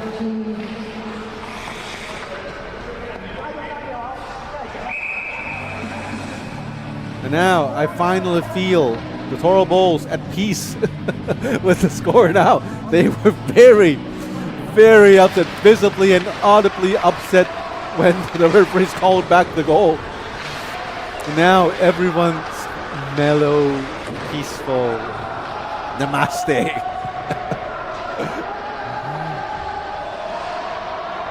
But honestly, it's a heck of a game going on here. 4-4 the score. It's a tie game with a little more than 6 minutes remaining. Here comes Karl Mock. Very good game today. Karl Mock, a player you see improving game by game. And when you put Karl Mock with Albert, well, actually you put anyone with Albert Kersens and Whitney Olsen, you're gonna improve. I'm just happy to see these kids be able to change. Perhaps they may not feel a change, but for me, like, I don't see them. I see them only once a week, and the week by week improvements are quite visible. And there is a penalty against Albert Kersens, and number 22 Yam Yi, he was kind of fiddling with a personal misconduct by flipping the puck away. It's these things I preach in my own team all the time. You know, don't do silly things like that. I can understand the frustration and the emotions, but at all times, what you do, you should put your team in first place and avoid any unnecessary penalties you don't have to take, like putting the puck out of reach from a referee's hands or banging your stick on the boards. Those are absolutely unnecessary penalties. And now we have a goal by the Toro Bulls. It's another quick power play goal. Just 11 seconds into the power play, and the Hong Kong Pandas are down by one again. Right off the face-off, the puck finds Rex Koo, and he just went far side top corner, beating Moses Fung, who's already down and committed. As for Rex Koo, all he had to find all he had to do is to put the puck where he had to, as the goalie was already down on his knees. 5-4, Toro Bulls regaining the lead with less than 5.5 minutes to go in this game. What a gem tonight. I feel even worse for those video signal interruptions and audio problems. Otherwise, this would have been a great game to watch over and over again.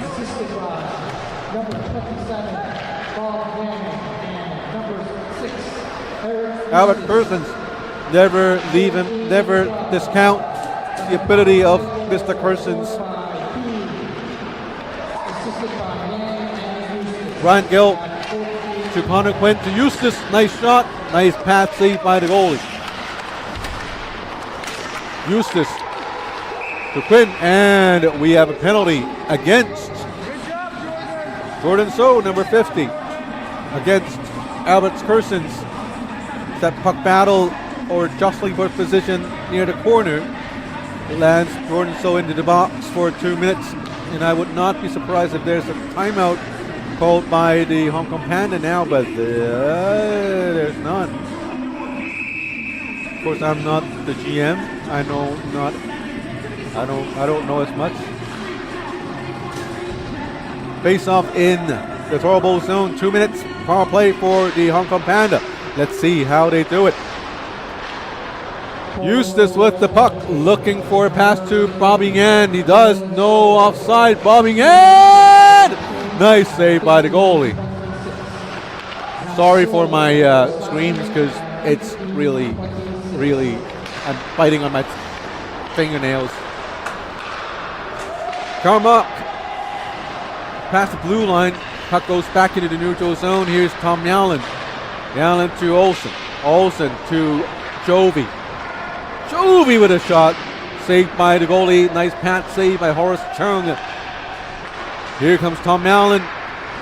Passes back to Whitney Olsen. Here's Kersons. Can you do it all, Mr. Kersons? Kersons to Olsen. Olsen! No shot. Carl Mock right in front of the net. Jovi Watt calling for the puck. Watt with a long pass. Tipped by Kersons. Wow, what a game. These are little things you see in the NHL games, but not so much here in Hong Kong local leagues. It's like the tippings and deflections right in front of the net. You rarely see them because it's not easy and it's not pretty. And the guy who stays in front of the net takes a lot of abuse. Look at number 88, Albert Kerson's nice tip there and saved by the goalie. 3.5 minutes to go in this game. Toro Bowles and White has a 1-goal lead. Oh, nice shot. Deflected, tipped it down. Last second save by Horace Chung, the goalie. Yam Yi. Nice pass to Jovi Watt. Jovi Watt turns around, keeps the puck in the offensive zone. Here's Jovi Watt with a shot saved by the goalie, Horace Chung. Ice the puck down the ice, and Agrogan comes out and play the puck. 30 seconds and remaining in a power play. Here comes Whitney Olsen. Not a good chip, but Connor Quinn slipped on his own, giving the puck away, and it's an offside call. 14 seconds remaining to the penalty to Jordan So of the Toro Bowls. 5-4, Toro Bowls with a 1-goal lead in 2 minutes, 48 seconds remaining in the game. Toro Bowls fighting to remain up top, first place in standings, and Hong Kong Panda fighting to chase for that second place in standings just behind the Black Dragons. Regardless of the results, the standings will not change, but if, just only if, the Hong Kong Panda were to win tonight's game, it would mean a lot to all three teams up front, as they would have prevented the Toro Bowls from running further away with the number 1 seed. And they would also climb closer to having a chance to fight for second place. Tom Allen mishandled the puck and giving the puck away to Connor Quinn. Lots of unlucky plays from the last 30 seconds or so. Here comes the Toro Bowls, Jordan So, and they score 6-4.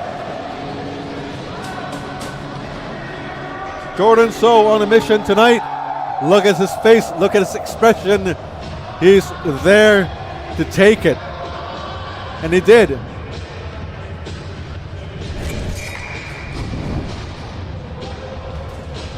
The tired Moses Fung. Here comes Jordan. Moses not quite quick enough.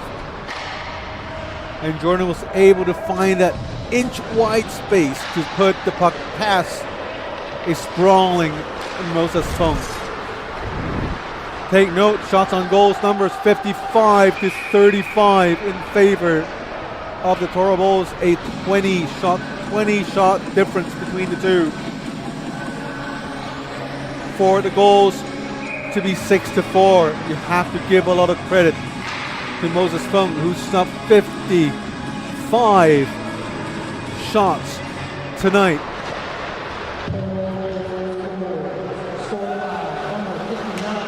You could fill in the blanks yourself between 55 and shots. You could add your own adjective. 50 wonderful shots, 50 amazing shots, whatever adjective to your liking. It was a fantastic job by Moses. In the entire game, for the Hong Kong Panda was held on by him. He really did give his team a chance to fight in this game. It is just unfortunate for the last few minutes in the third period, they were unable to fend off the attacks, the high-paced attacks and high-energy attacks by the Toro Bulls. And you also have to give credit to the Toro Bulls bench. They have been filled with energy since the first minute of the game, and I thought they were going to run out of energy and stamina, and they proved me entirely wrong. Everyone just have that extra reserve of energy in their tanks.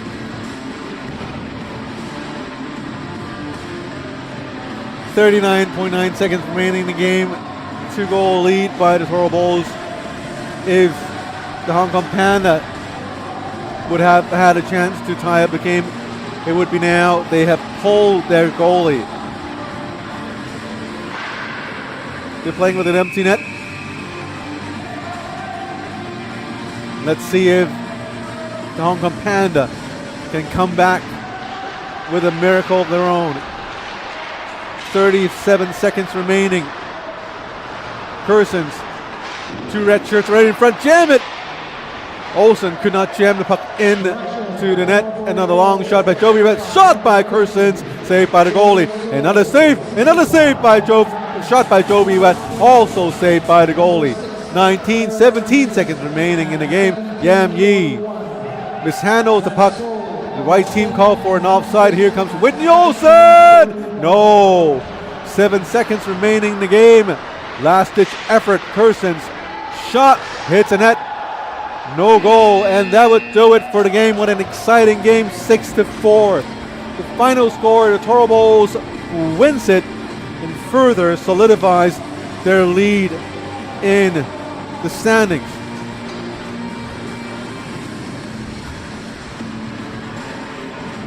And this was accurate up to the last week. With a win today, Toro Bulls will have 16 points on top of the standings. The Black Dragons also won in regulation, so they would have 11 points. Pandas lost the game. They would remain with 7 points in third place. And the Aviators also remaining in fourth place with 2 points. Don't forget, we have another 2 games next week on December the 8th. Also here at Lohas Rink at 8:30 in the afternoon. If you would like to visit us in person, come on to the rink and watch the game on yourself in person. Also, you can watch our live broadcast on YouTube. Thank you for watching. Click those things you need to click on the screen, and I'll see you next week alongside with my trusty camera sidekick buddy Jimmy Poon and everyone here at the Lohas Rink. Thank you and good night.